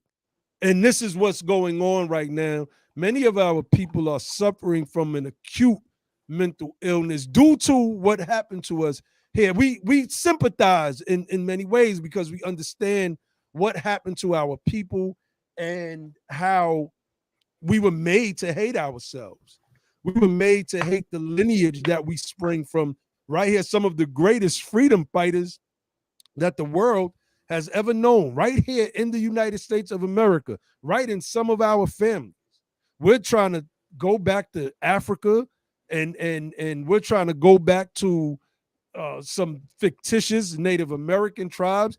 Can't name an aunt in Africa or uncle in any of these Native American tribes. And the freedmen of those tribes, like Chickasaw, Choctaw, et cetera, as Brother Ali was just explaining, that you must got Indian in your family. Well, comes to find out, that's not what it is. You were enslaved by those Indians. Right. That's what happened. They owned your ancestors. And very often, if there was mixture, and we're not saying that Africans and Native Americans didn't mix, didn't procreate together. We're not saying that. We're not going to be that naive. But at the same time, the amount of that and it's so small in most African Americans who wind up doing DNA tests to find that kind of information out. The amount of it usually is such a small percentage because it wasn't that many Native American tribes that were slaveholders. It's usually the ones that Black people want to connect themselves to. Think, what's really funny about that, man? There were a lot of nations in North America, but basically we have information about five of them nations who were slaveholders. And those are the five ones that most African Americans try to connect themselves to, the ones who were slaveholders. Isn't that ironic? Isn't that ironic? But for whatever reason, they think that they're Yeah, actually those people, it's very right? ironic. And not the back. And the crazy thing is, when you ask them to prove their membership or citizenship of any of one of those five slaveholding tribes, most people cannot do it. Now, there was one female, right? Leela Brown. Naheem, you know who she is. Oh yeah, She's been going in. I think she's a top cat, one of the top cats yeah, yeah, yeah. proteges or something. She She's been she going in. she'll block you once you start shutting Once that you stuff catch her, down. she gonna block you. But so the thing was with her, my last conversation was she was talking about this tribe of we, because there's always the only name that they really know for African Americans is we and us, right? That's the actual Native American tribe name, is either we or us. Because they, other than that, they really don't know. They're gonna go back to try to get specific with them. They're gonna wind up mentioning Chickasaw or Creek or Cherokee or something like that. Um, and so talking to her, about this stuff. Now she was able to provide um, some documentation of what appears to be one of her ancestors, right? And they were classified as Black freedmen of the Cherokee and Creek tribes. They were considered freedmen. So I said, so your people, and she's one of those people who say we weren't slaves, and you guys are Yo, so hold on, you bought bro. into this Hold whole on, slave. hold on, All hold right, on, go ahead, hold go on, ahead. bro. See, we gotta pull this up because this is also a part of the cognitive dissonance. Now, the same sister, let's read what she said. I am not native. I am not claiming native. That is where the confusion is at. I Then mean, what's the argument? Yeah, she I'm she seemed baffled. to I'm she baffled seemed at to this been point. doing that on I saw. Twitter. That's what it looks like. I That's what it can't. looked like she was Yeah, saying I to me. can't. We can't take that type of stuff seriously, fam. Seriously, all y'all praying people, pray for the sister, man. All y'all that do that and all of that, man. She I feel for her, but I don't I pity her, right? And I want to help her and educate her, but I'm really upset with the people that's responsible for our people being this confused. That's why I be Let's look calling at this. them out. This Let's isn't call them out again real quick. Logic, legendary top caps. I'll say cap, not cat. Cat. Ishmael Bay. Dane Calloway, Dane especially, man. Calloway. Nah, And it's no Yo, use. Dane Calloway not coming yeah, nowhere. yeah, a lot of these guys ain't going. it At doesn't least matter. Ish He's might show still up and get this they've been smack down. indicted for community confusion, man. That's Ishmael right. Bay, Dane Calloway, like all of them, Sister Little Feather, Little Crying Sister, all of them. You know what I'm Uh, saying? little sweet We're gonna puss, read some stuff. Look, we Big gonna Chief Buffalo Wings, little shake we're your gonna we're tail gonna feather. we're gonna get to some real information. It says, see, these Indians, man, they're a special case, and I want to go into the information. And brother, what's the brother name? He was making a lot of good comments, and I'm gonna read some of the same stuff here. We're gonna qualify because we give sources, and people can go vet this stuff, right? This is just the Smithsonian, one of the most famous museums, right? Most accredited in the world, right? They got, if it's wrong, they got to take it down, right? So let's just look at some of these are the most heavily vetted uh historical places to visit, right? It says how Native American slaveholders complicate the Trail of Tears narrative, because that's also something that they always want to bring up. They always want to bring up the Trail of Tears. Let's read it, right? Look at this. This is Choctaw Chief Greenwood LaFleur had 15,000 acres of Mississippi land. Above is his Mississippi home, his mausoleum, and 400 enslaved Africans under his dominion. That's how the chief was living, right? Choctaw Chief, living just like the white slave master, right? Can you blow your browser up? That ain't no bro? TP. Yeah, let me try to blow it up a little bit. Blow it up a little bit. That ain't a TP. That looked like the big house. Yeah. What they used to call it, the big house? Yeah, that's the big house, man. That's the big house. He got him a big house. You know what I'm saying? He want to be like boss, right? So let's look at this, right? It says, when you think of the Trail of Tears, you likely imagine a long procession of suffering Cherokee, because we talked about the Choctaw and Chickasaw. Let's not forget the Cherokees. Everybody want to be Cherokee. I got Cherokee in my family. I don't know how many times I heard that shit. The high cheekbone. Right? Let's talk about how you got that Cherokee. The high cheekbones. It's Cherokee. Let's talk about how you got it there, right? Let's talk about how they loosened up that kink, all right? When you think of the Trail of Tears, you likely imagine a long procession against Jackson. Perhaps you envision unscrupulous white slaveholders whose interest in growing a plantation economy underlay the decision to expel the Cherokee, flooding in to take their place east of the Mississippi River, right? What you probably don't picture are Cherokee slaveholders. Foremost among the Cherokee, Chief John Ross. Let me show you a picture of Chief John Ross real quick before we slide. Can y'all see that? There's a whole bunch of pictures of him. Can y'all see old John Ross? I don't see it. Okay, it won't let me switch. I'd have to share it as a separate screen. I'll come back. Yeah, I'll come back and share that again. Let you see John Ross, and I'm gonna let you see Chief Stan Waddy and all the big white boys running these Indian nations and whatnot. Right? It says what you probably don't picture are Cherokee slaveholders, foremost among them Cherokee Chief John Ross.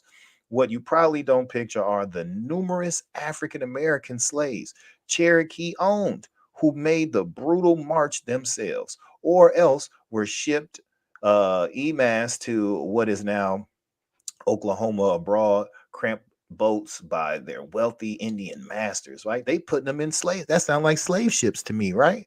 Transporting slaves.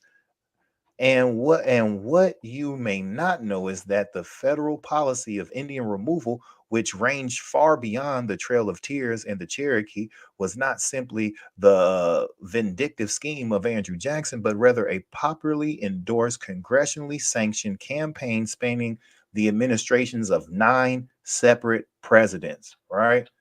Let's get to this information. I got it. Y'all got to get this.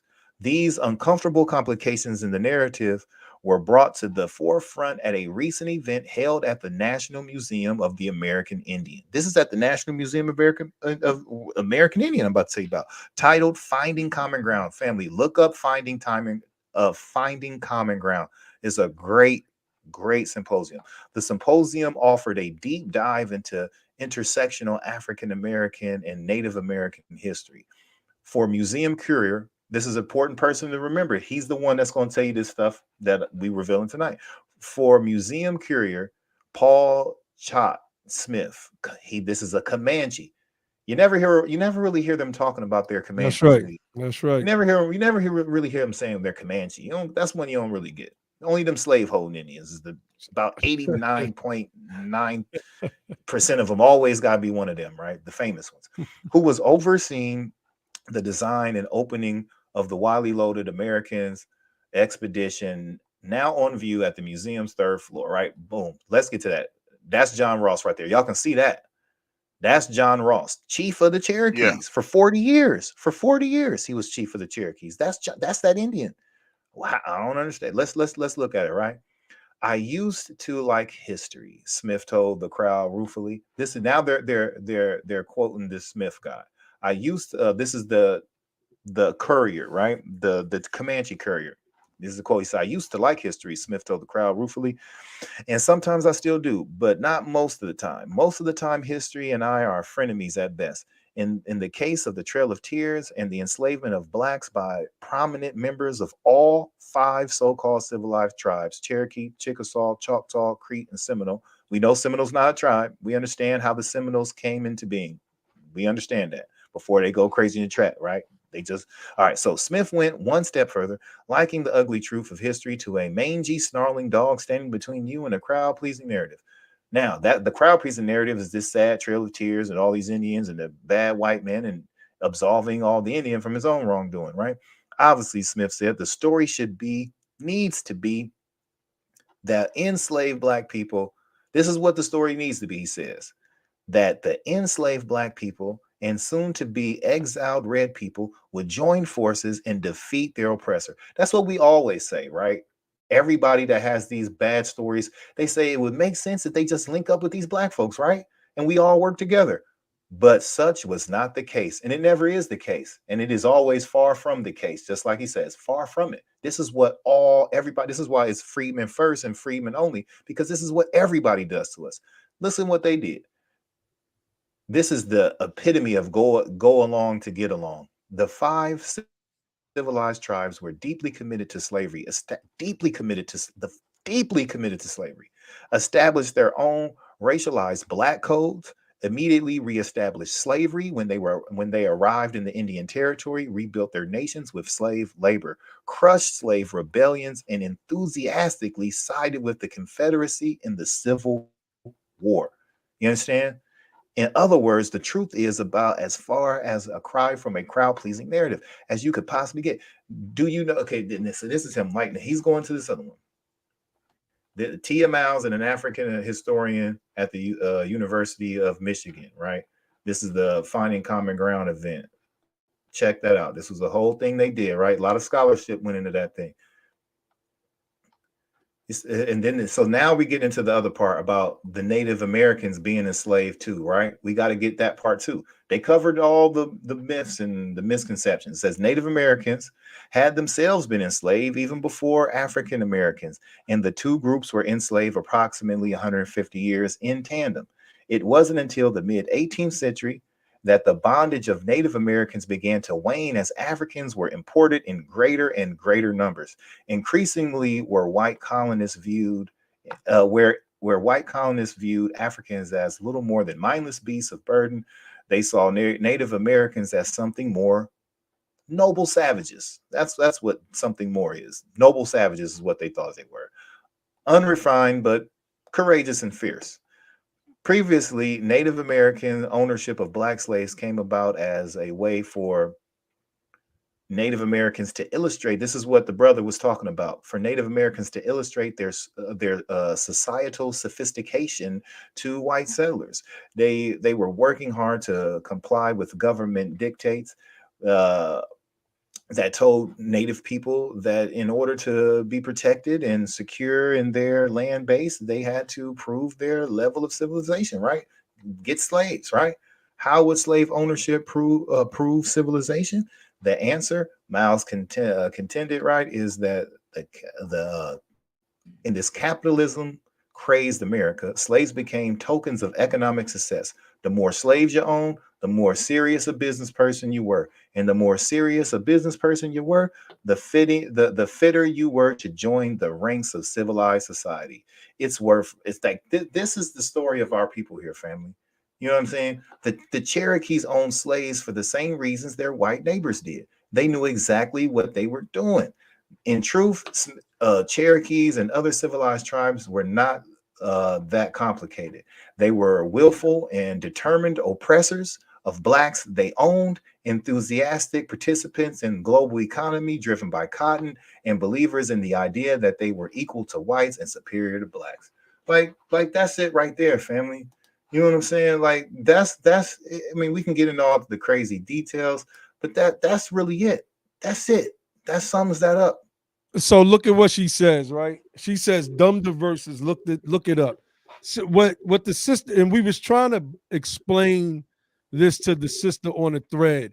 Dumb diverses, Ilias qui Romanus Pontificus, etc., etc. We've been on these Papal Bulls 10 years ago. and we was trying to help the sister at some point. You know, these people are, I don't know what's wrong with them, but we got somebody else in the chat called Original One that's making all, you know. Yeah. Yeah, those papal bulls, right, were church issued documents issued from the Catholic Church, the Pope of the Catholic Church, during the Age of Discovery, right? Starting in like the early 1400s. That's right. Those particular papal bulls were issued with specific regard to the Christian powers of Europe in their battles against the Moorish Islamic Muslims of Africa.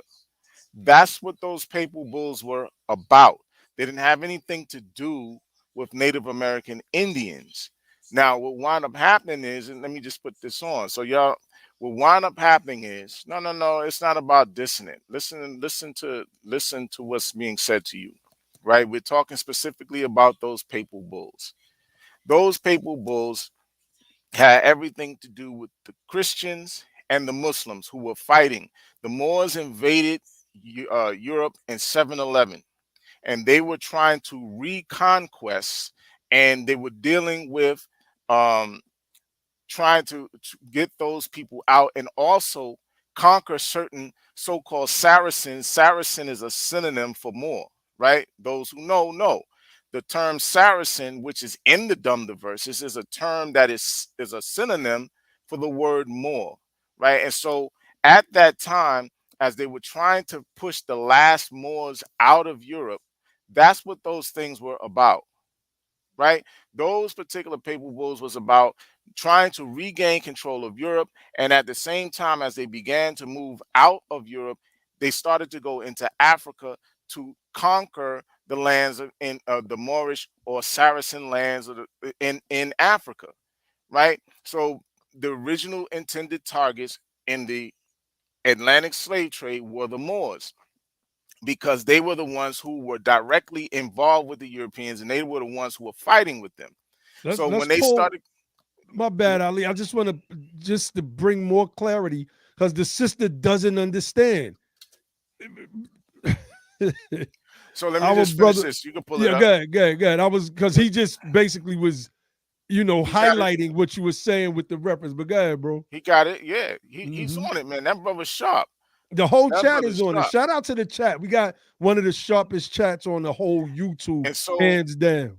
What happened? Let me just get this out. What happened was when the Europeans came to the Americas, they used the doctrine of discovery that comes out of those papal bulls as a supposed concept of international law. So when it came down to certain cases dealing with Native American tribes in the United States and westward expansion, destiny, what they call that, the destiny? Manifest destiny. Manifest destiny. Yeah, manifest destiny. These things had to do, what they did was they used the doctrine coming out of those papal bulls to undergird what they were doing, or of taking land from Native Americans out west. And so Thomas Jefferson he actually referenced these particular, one of the papal bulls, I believe it was the Dumb Verses. What he said, I don't know. He's talking. He's talking to. Yeah, he's talking one of them. Yeah, so Thomas Jefferson. That's her last name, Mackenzie. The Irish. She got an Irish name, but she's a Native American. Yeah, so the Irish. But anyway, she's an Indian, not a Native American. Brought it up and said that the United States works under the doctrine of discovery. They adopted it from Europe when they broke away from Europe. So they acquired the right of discovery, to which discovery is really just a term of conquest.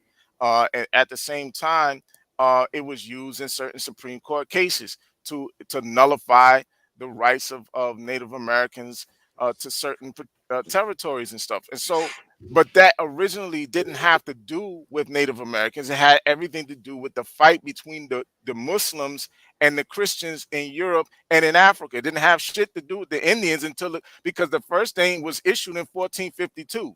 So there was no Europeans in America at that point. They came after 1492. So that just lets you know that really had nothing to do with Indians until they got here and started claiming that they were going to use the doctrine of discovery in order to claim lands belonging to Indians. That's it. But that wasn't about y'all. That was about Africans, the people that y'all hate so much. That's a fact. And then, like, what people really fail to realize, you got to tie it all back into government, right? And they lack of government. And so the doctrine of discovery was something like, that they brought with them, right? As conquerors in their mind. So a doctrine is just like a set of beliefs that you practice, right? And they infuse that into American policy, right? Or and colonial policy when they came over here, right? And then American policy after America was made and forged.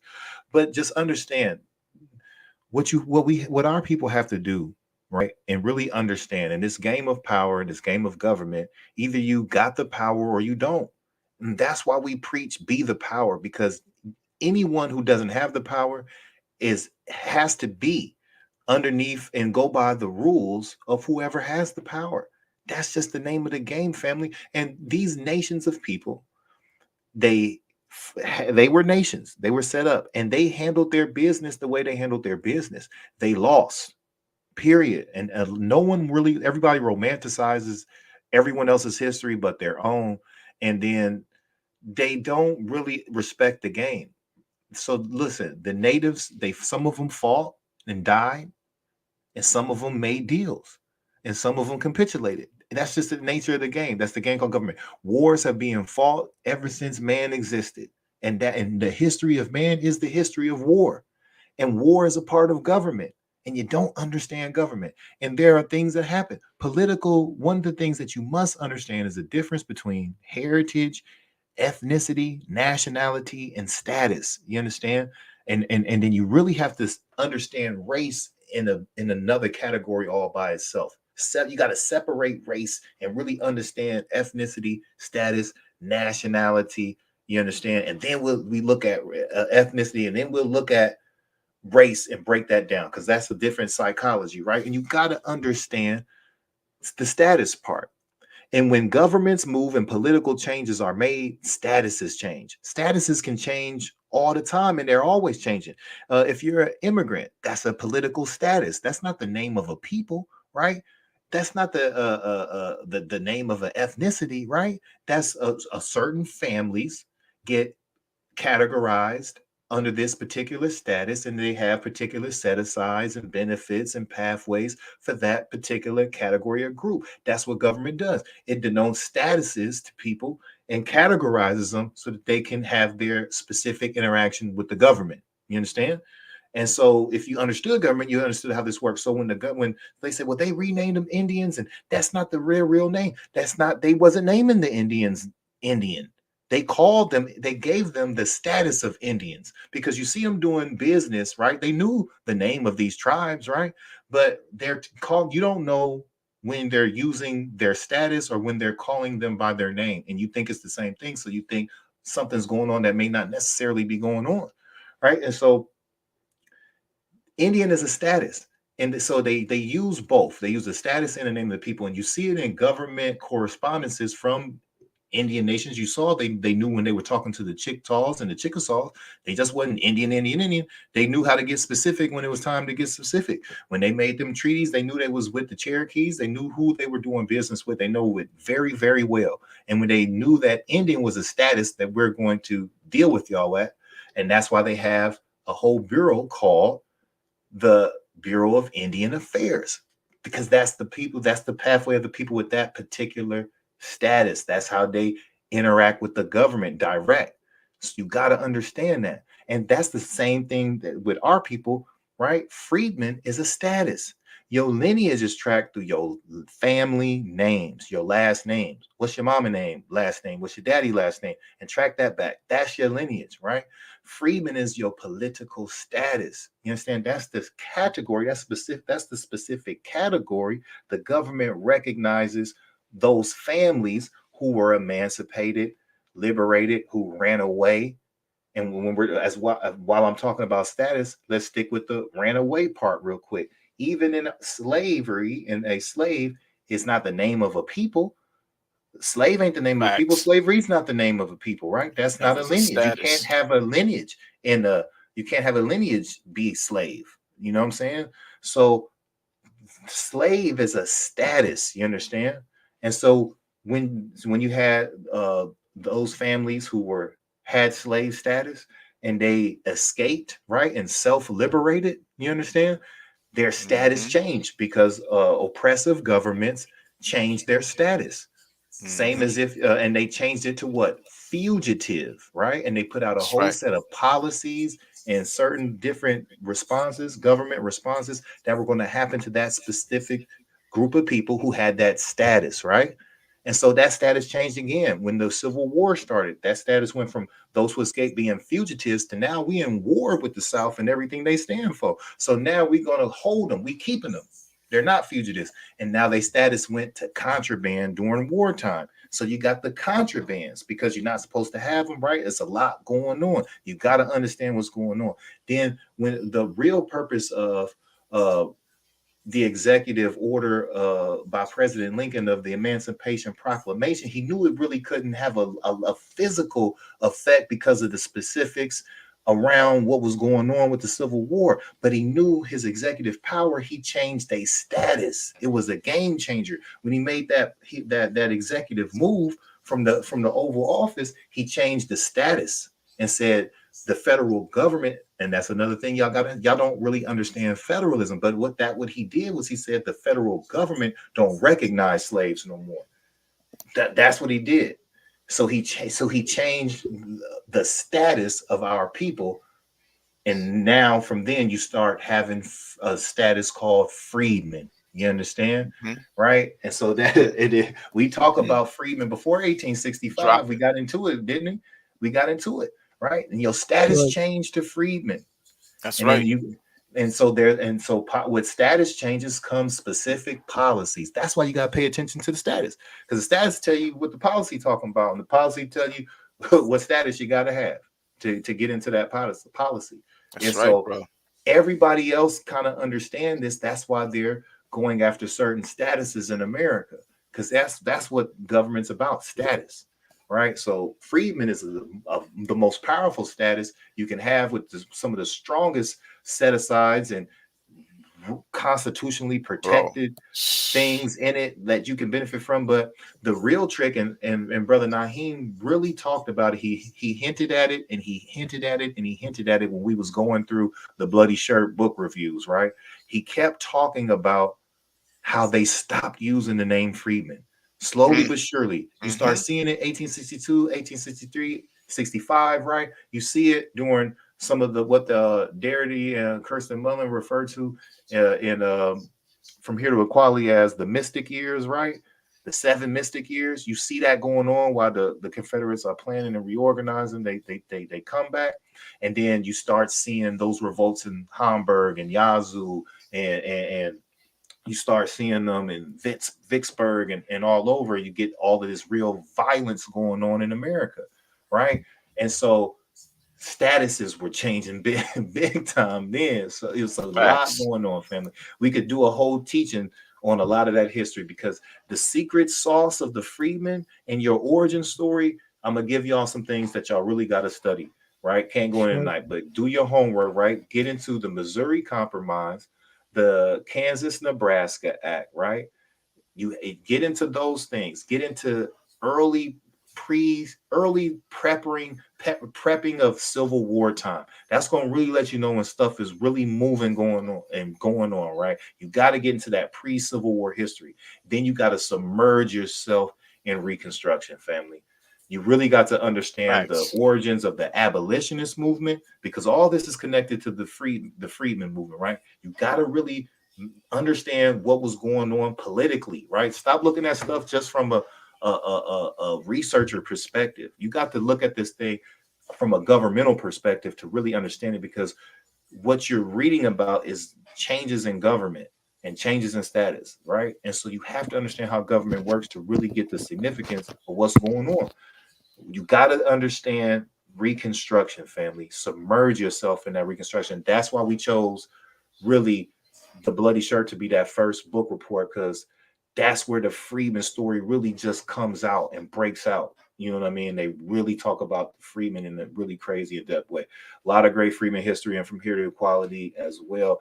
That's where your information, what. And before I pass it around, somebody told us on Clubhouse they couldn't find no Freedmen on the New York Times, and that he couldn't find no Freedmen nowhere. And we found not only is there a unnumbered amount of New York Times articles on the Freedmen.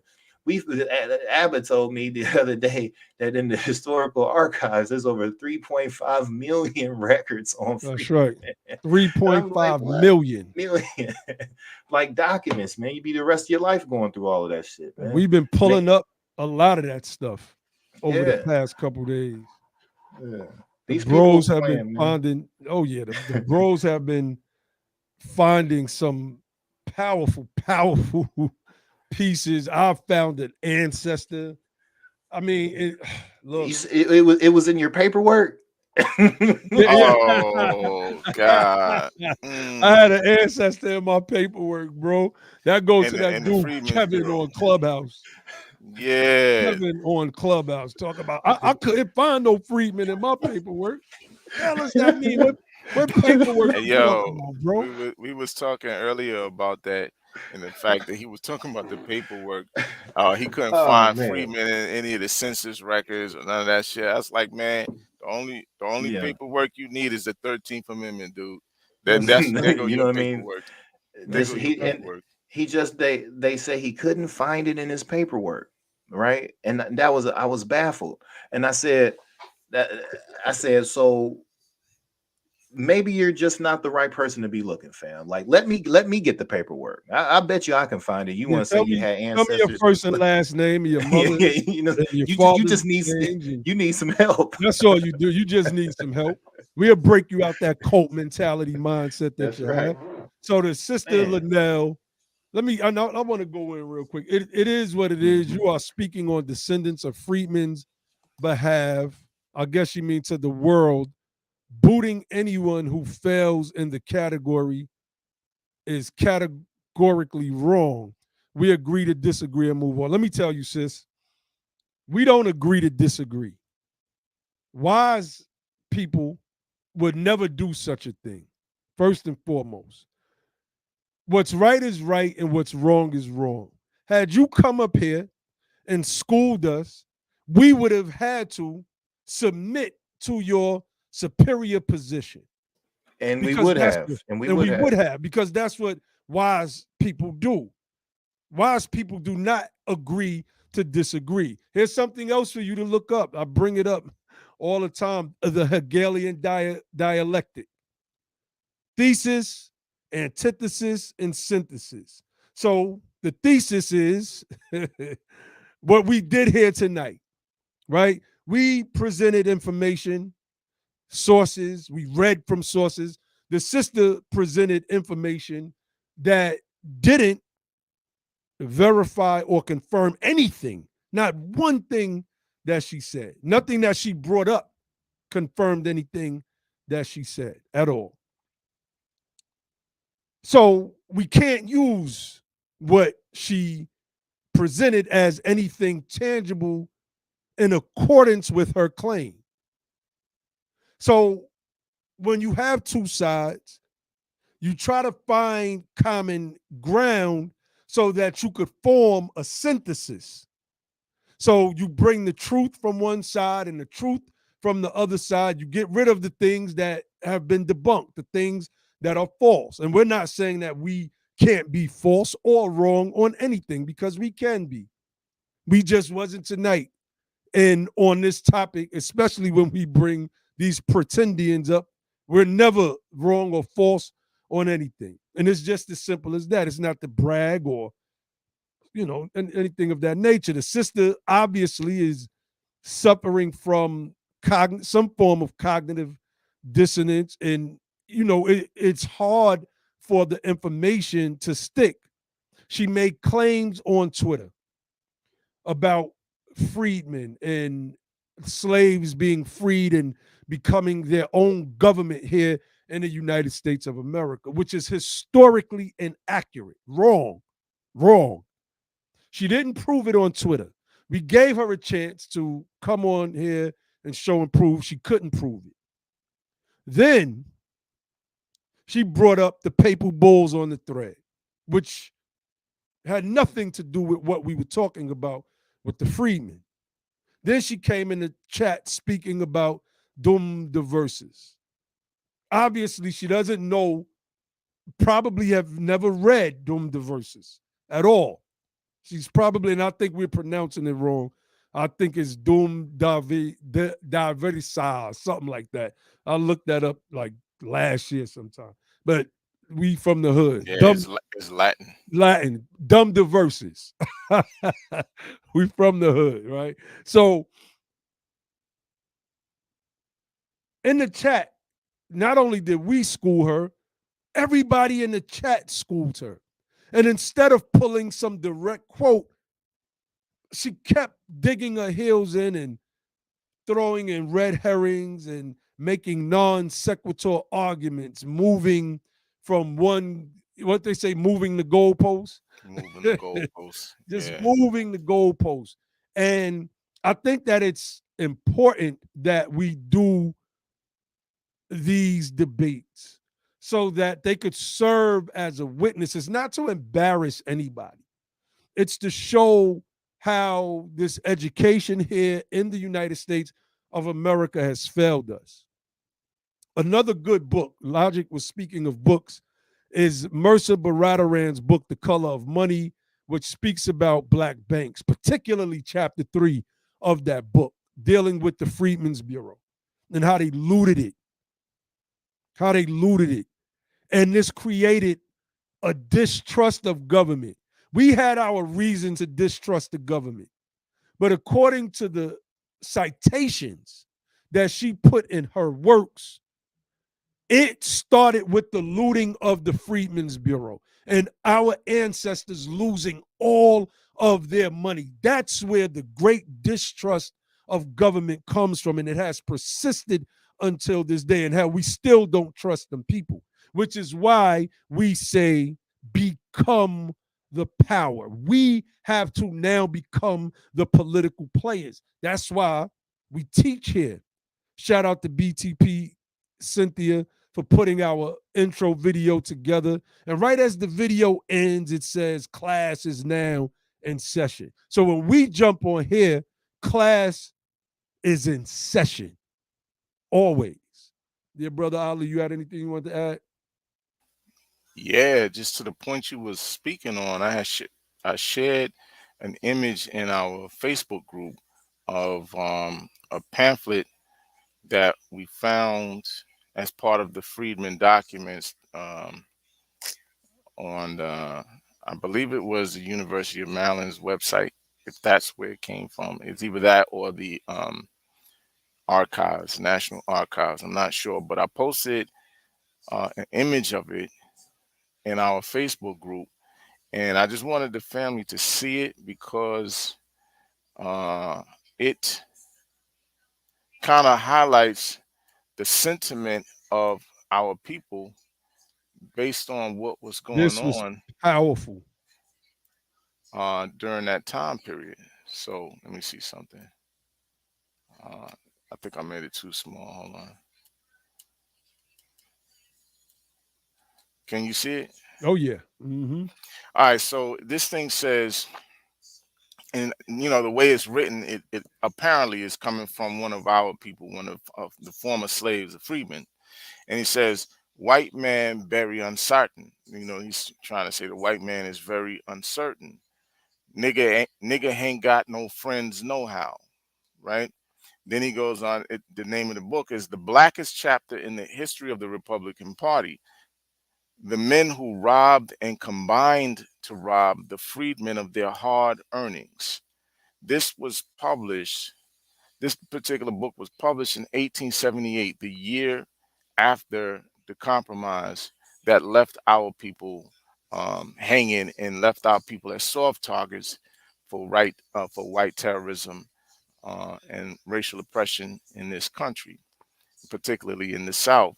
So, you know, this coming after the the stealing of our people's money from the Freedmen's Bank, I can understand why he would say, after they made their deal with the Democrats in 1877, why this man was saying 1878, this is the blackest chapter in the history of the Republican Party. These men who robbed and they combined and got together to rob the freedmen of their hard earnings, whether that's the land that they might have gotten during Reconstruction, the 40 acres that might have been distributed, or the money they might have put in the Freedmen's Bank. Frederick Douglass lost money in the Freedmen's Bank. You know what I'm saying? So these people were being robbed and terrorized. So this is a powerful piece as part of the Freedmen documentation that we found. I just wanted to share that. I want to say something in addition to that. I'm glad you brought that up. It made me think of something, fam. And I'm reading some comments in the chat, and I'm gonna have to go back to status off of that. Ali, that's perfect. Thank you, brother. When we and then like you set that up, talking about Naheem, you talking about the Freedmen's Bank and all that theft, right? Let me just drive a point home on why this Freedman status is so important, and it's the only status that we have to operate in, that we can even attempt to get our birthrights of reparations, right? You only can use Freedmen. I'm finna show you this. It's gonna be dope, right? Check this out. Let's say we want redress for the Freedmen's Bureau or the Freedmen's Bank. We want to revitalize those policies that were never undone. Those policies are still there, right? Those policies are there. All they have to do is be added to the budget and be allocated funds. They're already on the books, right? So if they say, okay, boom, we demand that we revitalize the Freedmen. We want a Freedmen protection. We want a Freedmen Bureau Revitalization Act. Go all this, boom. You could get that. You could campaign to set that up. Then what happened? The government say, well, where the Freedmen? Where the Freedmen at? We're looking for Freedmen. That's a status. Oh, but you don't, and then you don't even know. And they'll say, well, we had it all this time for you over here. We set it up for the Freedmen. But no Freedmen came. You never even knew you was a Freedman or your status you needed to be to access your own birthrights. They were set up under Freedmen, and we can show you documentation to substantiate everything that we telling you right now. Freedmen is the only way. You know what I'm saying? You gotta have that status. You just made me think of something. When we were talking earlier about the fact that they stopped using freedmen and solely went with Negro. I think in the early 1900s, it was just Negro for the most part. I think black was used sometimes, but mostly Negro. And it's very interesting because I think that is them doing that was a conscious part of the effort to start telling us to get over it, right? Get over it. Get over it. So like how we see nowadays, a lot of Europeans will tell us, you're not a slave. That happened, 200 years ago. Get over it. Blah, blah, blah, blah, blah. Now they don't go at the Cherokee freedmen or the Chickasaw, Choctaw freedmen that same way, because in their minds, the responsibility for those people falls on those tribes. But because in their minds, they think that the responsibility for what happened to the American freedmen falls on them, they want to try to tell us to get over it. So they don't want to they want us to just be something else other than that. You know what I'm saying? So it is kind of deep, man. Oh yeah. Oh yeah. Man, we can't make it more plain for you, family. We connected all the dots for you, family. Just go out and then come on. We're gonna have shows. We do pop-ups. Come tell us what y'all found, man. It's so many jewels out there in your history. You just gotta know how to find it. That's a dope idea, family. Yeah. One day, I don't know, this week or next week, we're gonna invite the family up. Show us what you found in your search for freedmen. Family, some important documents, records. Let's show the world that the freedmen have resurrected. The status of our ancestors has resurrected within us, and that we are now advocates for the things that we never received due to the overthrow of Reconstruction in general. The whole thing was overthrown, culminated by the Compromise of 1877. I mean, it gets no clearer than that. Also, I have an announcement to make. This Sunday, family, finally, the hip hop show is scheduled to pop off.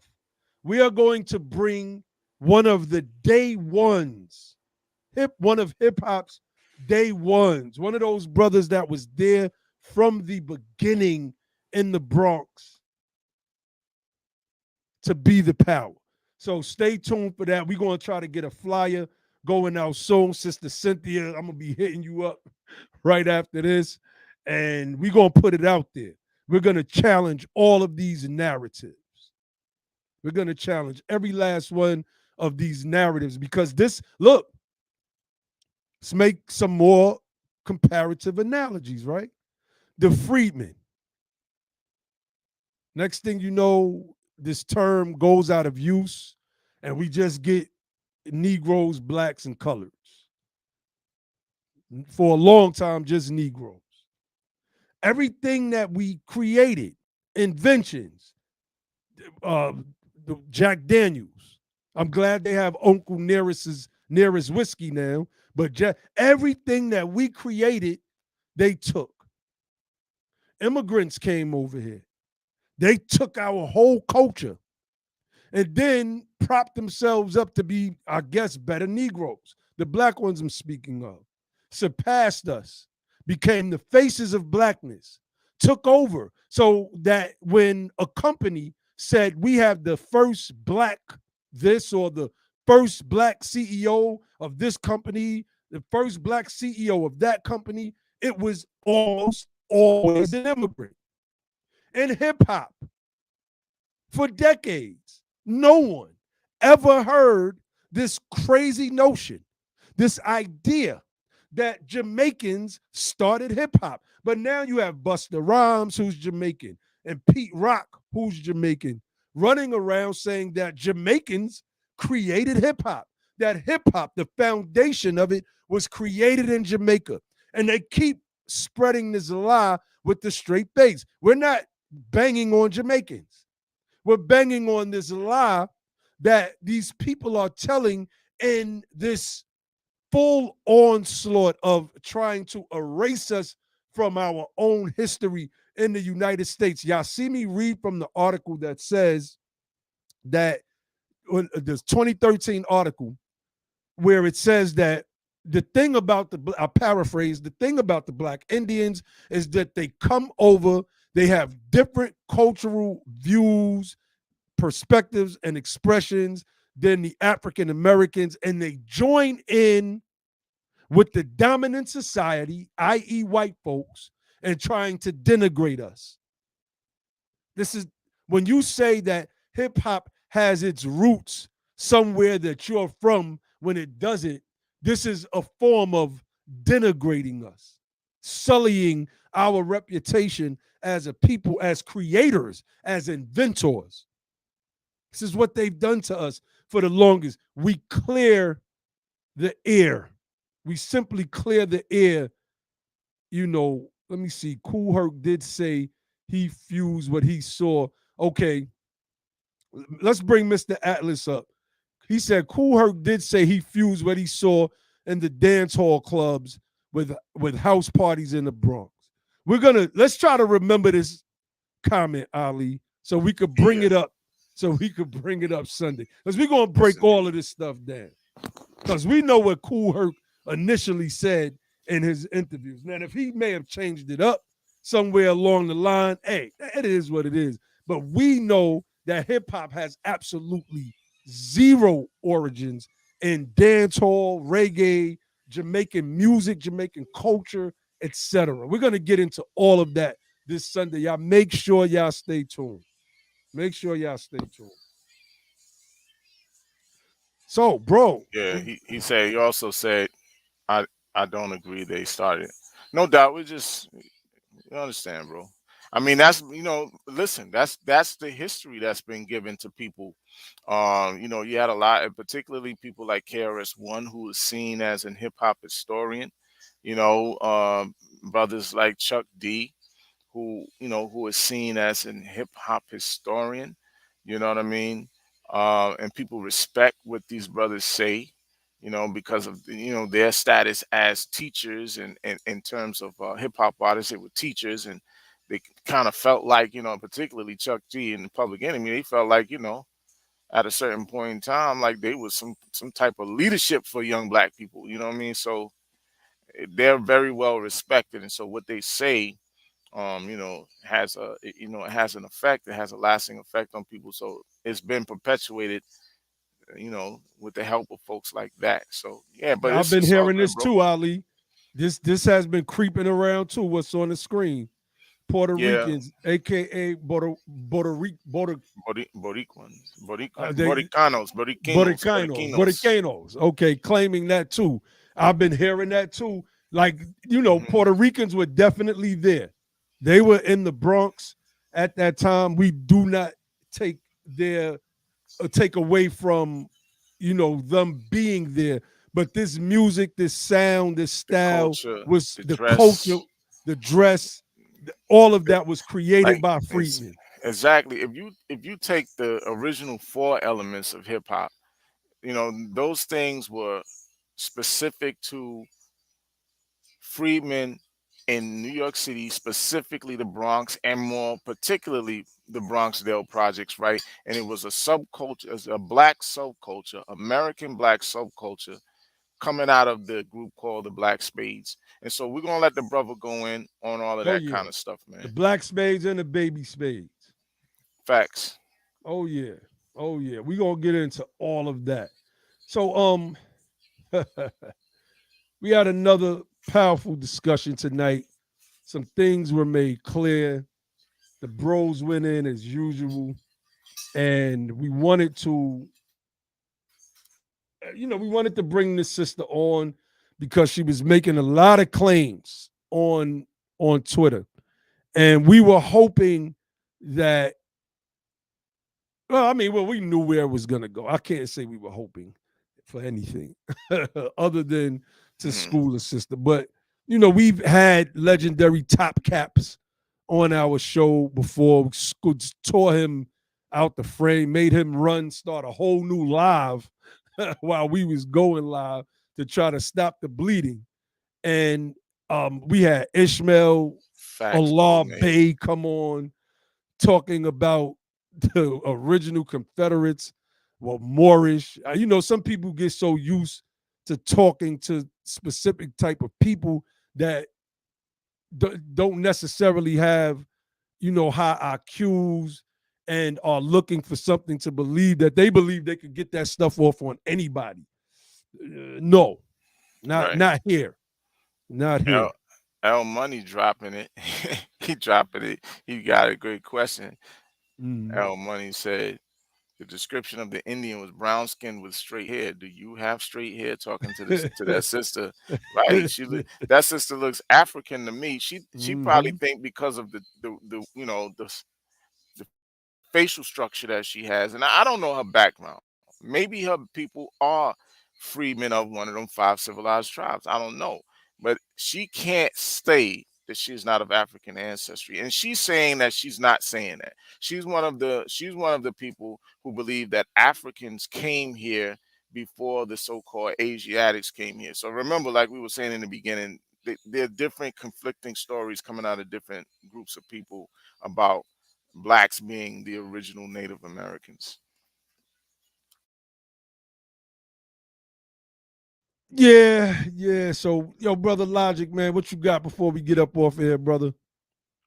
Man, we gave enough today, man. You know, gave I want y'all to go out there and do that homework, man, on them references I gave out tonight, man. Study government, your understanding, and don't like a lot of corrections can be made on the spot, man. What we tell y'all, just don't study a lot of information. Just pull ooh, and then you just got a bunch of information, knowledge with no understanding is worthless. You know what I'm saying? So just focus on them key areas. Again, I just want to reiterate, get into that early Civil War, you know, Missouri Compromise, Kansas Nebraska Act, Civil War history, Reconstruction history, understanding the abolitionist movement, understanding the Freedmen movement, get into those documents, submerge yourself in that, and you're going to be able to handle anything you need to take care of business of. Everything else is going to be too easy. Just get into that portion of history and then just really understand how government works. Just start looking at things through a governmental lens, like as government operations, like look at that history that way, as how government changes, and instead of just in the vehicle of the people, seeing everything as a person all the time, and everything you interpret. This is where y'all make an error. You take it's personally, everything you look at it from a personal lens, or just a pure historic lens, without looking at the government component of it. With the military, that's government. When you see military, you're not making a direct association. Look what the bro put up. The Confiscation Acts. The Confiscation Acts. Those are important.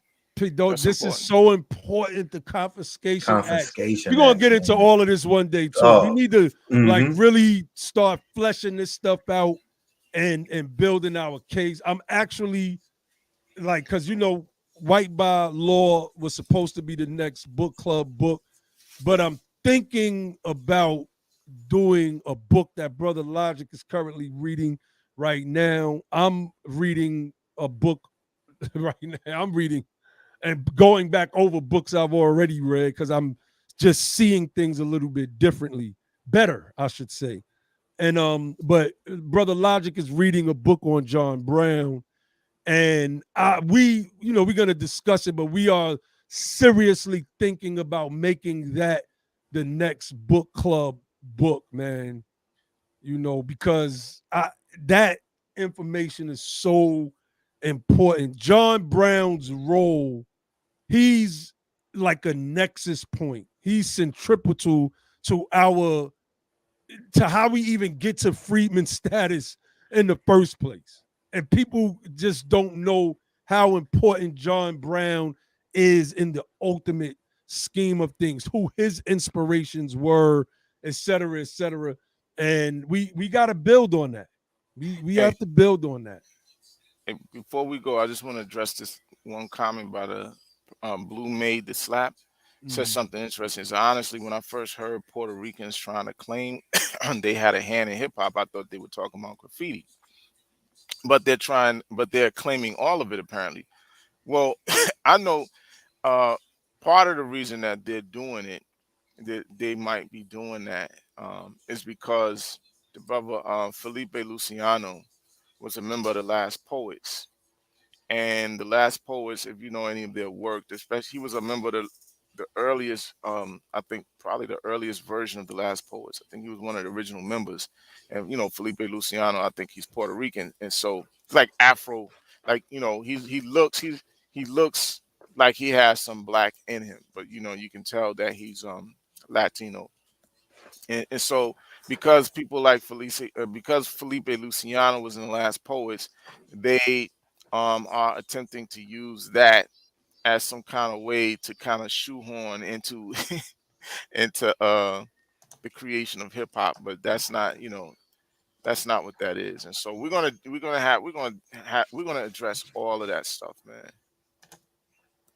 Indeed. Well, the sister left us a positive comment. I want to put that up. She said, "Thank you. I did learn a lot. I am not disagreeing with you guys.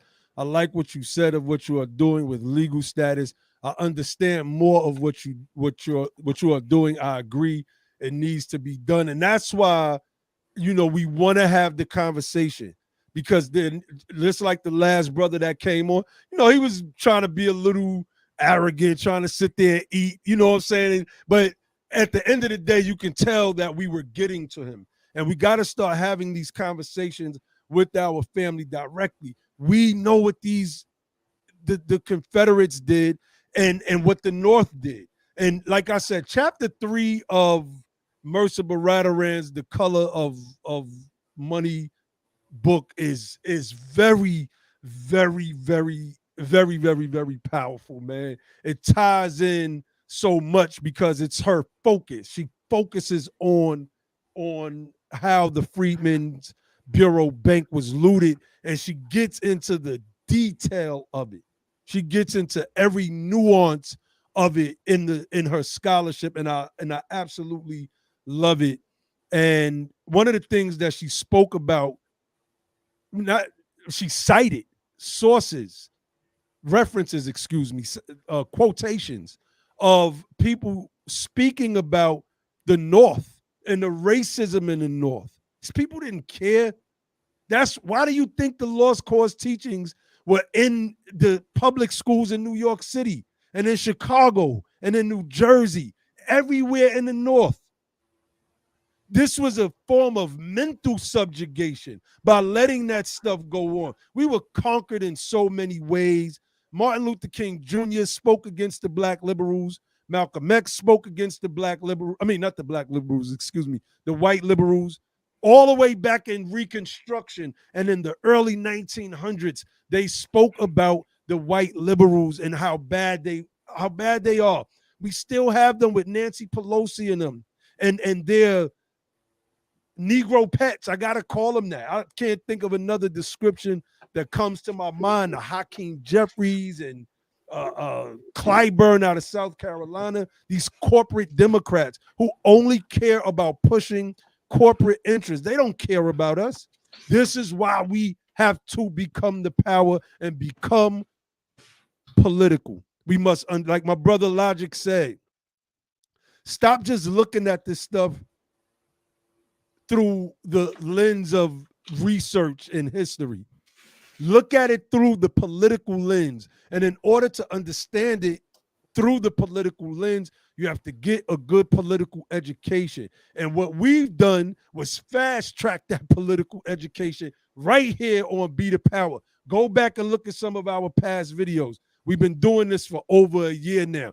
Binge watch them joints so you can catch up fast. And we made every proper adjustment along the way so that we made sure that we was giving the family the right and proper information as we went along, period.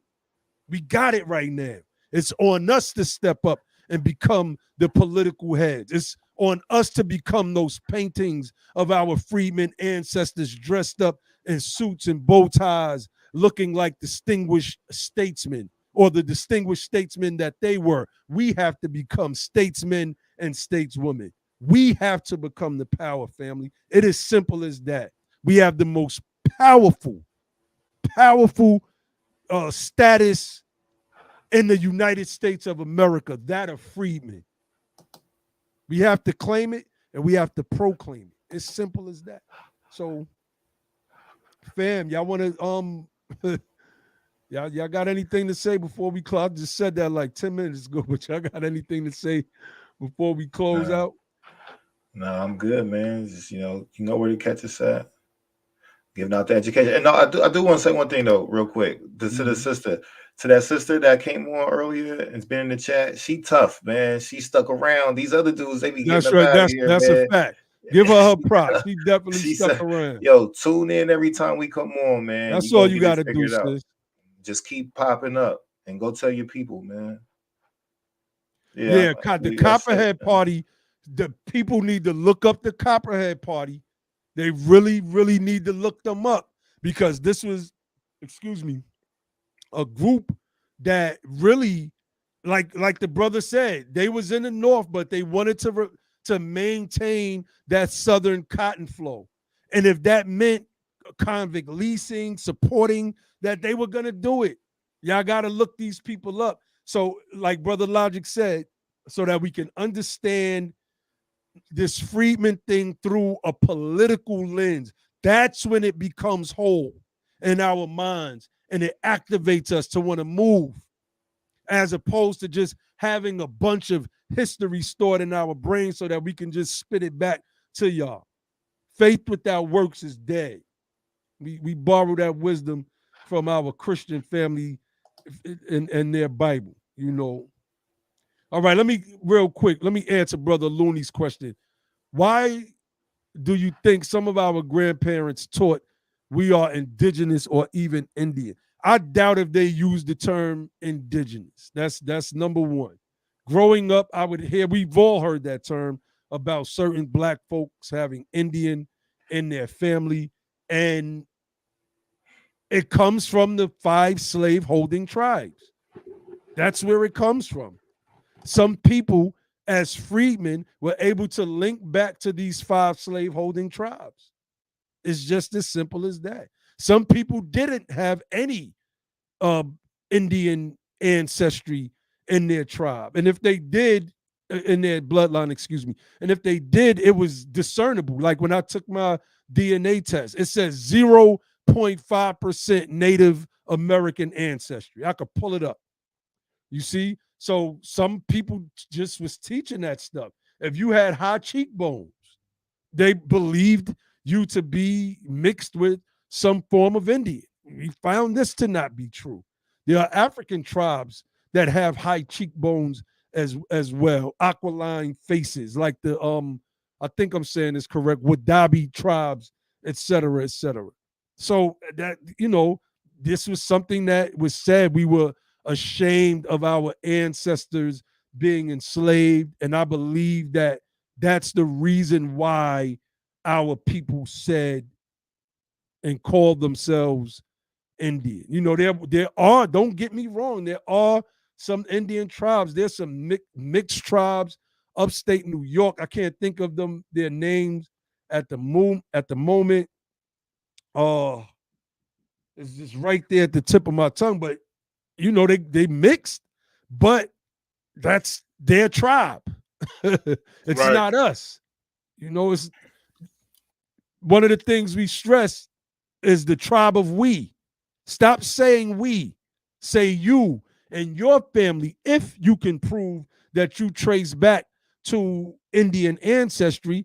And 10 times out of 10, it's going to be because your ancestors were enslaved by them. And we Facts. put the call out. Yeah, go ahead, bro. Look at what Roz put. See, she hit on exactly what we were talking about, what you're talking about right now, and what we talked about earlier with Don Cheadle. So he heard the same stuff growing up, the same way many of us did. Oh, your hair is wavy. The reason your hair is wavy like that is because you got Cherokee. Cherokee is the famous one. Like that's the one almost all African American families seem to try to connect themselves to. And they were the largest they were the largest slaveholding tribe at the same time. So it kind of almost makes a little bit of sense why that would even happen. But they just got the history mixed up. The relationship is that of master and slave. Indeed. But the tribe I'm thinking is not the Shinnecock and it's not the Pico. I can't think of it. The name is right It's there. not the Iroquois, is it? No, it's a tribe, they upstate New York. Onondaga? Wapanong is the Wapanong. Wapanong. The Okay. Wapanong. So, that's a mixed tribe. I mean, so, it they are is what it mixed. is. It is what it is. So we did our job again tonight, which is teaching. Yeah, the Lenape is in Delaware. Yeah, they're Delaware. Algonquins too. Yeah, I think the Algonquins have some mixture as well. But we just wanted to come on and show the people that this stuff is not what it cracks up to be. This whole Indian stuff, a lot of it is just escapism, and we got to let it go. We have a much more powerful claim when you really analyze it, and it's going to put us in a much better position 5 to 10 years from now. It's going to put our children in a better position because it's not based off of the fantasies we've all told ourselves growing up. We've been victims to some of this stuff too. Not a lot of the Indian stuff, but a lot of other stuff coming through the Moorish movement. At one point, we echoed a lot of crazy stuff too. Right? We wasn't born this way. This took time and it took study. And I know it's gonna take some time. But this is why we're here. And whenever you want to come on and bring your questions, et cetera, and bring your family's that's right. documents and That's right. etc. Which that's fine. To the brother Looney, he said his great grandmother was taught that as well. She's now 93 years old. he says, I have video, plus she has a family book dating back till the 1800s. You should let me on one day. I can Okay, prove no, my we end. can do That's that. fine. Because see, Yeah, the that's thing fine. is, look, the thing is, Brother Looney, is we're not gonna deny that claim, right? What the only thing we're gonna say is that the when it comes to Africans and Indians, 10 times out of 10, they were slaves. Now, I will say this, right? In Florida, you had Seminoles. Seminoles just was from the word Cimarron, if I'm pronouncing that correctly. I I think I think am, so. which means runaway. And Hmm. you had a lot of our people that our ancestors that ran to those tribes, but then they eventually got enslaved. Right. You see? So almost every point where we're interacting with them, it's due to enslavement. If someone has records to show otherwise, we welcome them. And then we get to Right. learn something new, and it gives us something else to research as well. And Brother Looney, your story is not much different than mine. It's not much different than Don Cheadle's, But as I've been researching, doing my genealogy research, my stuff goes back to the people who were enslaved, because I already found my great grandfather in the Freedmen's Bureau. Mm-hmm. You see what I'm saying? One of my great grandfathers found him in the Freedmen's Bureau, so I know for a fact that my ancestry goes back to Negro chattel slavery in this country. But so there's so many others, fam, and that's just it's just what it is, man. We're not, most of us are not Indians, right? Even if there's a little admixture in there, that's not enough. I mean, it's almost like having a European in your family, but you don't claim to be a white person. But you got a white person somewhere in your family back in the 1800s, but none of y'all are claiming to be white people. So it's almost like the way that would seem ridiculous to you because you have a white ancestor, like maybe one of your third great grandparents was white. You're not going to claim to be a white person. So if you had a third great grandparent who was an Indian, why are you claiming to be an Indian? You might as well claim to be a white person too. Why not? Like, if that's the logic, if that's the science that you're using, you might as well claim to be white as well. Why not? That's right. That's right. So, family, let us get up off of here. We had a nice discussion tonight. Remember, this Sunday, we're gonna try to do that at 6 o'clock. Or I don't know if we're gonna do it on this channel or the BTP Media Group channel, because we want to stream the classic epic verses between KRS-One and Big Daddy Kane. So I don't know if we're Word. going. That's something that we're going to discuss, if we're going to do the interview on this channel or the BTP Media Group channel. I think we I should think do we it should on do the interview interview on this here and channel. do the Yeah. stream over there. Okay. Yeah. Definitely. Definitely. So definitely, fam. We are Freedmen reparationists all day. I leave you all with the motto of this platform, which is don't just fight the power, become the power. And then and only then will you have the power to make a change. With that, I say peace.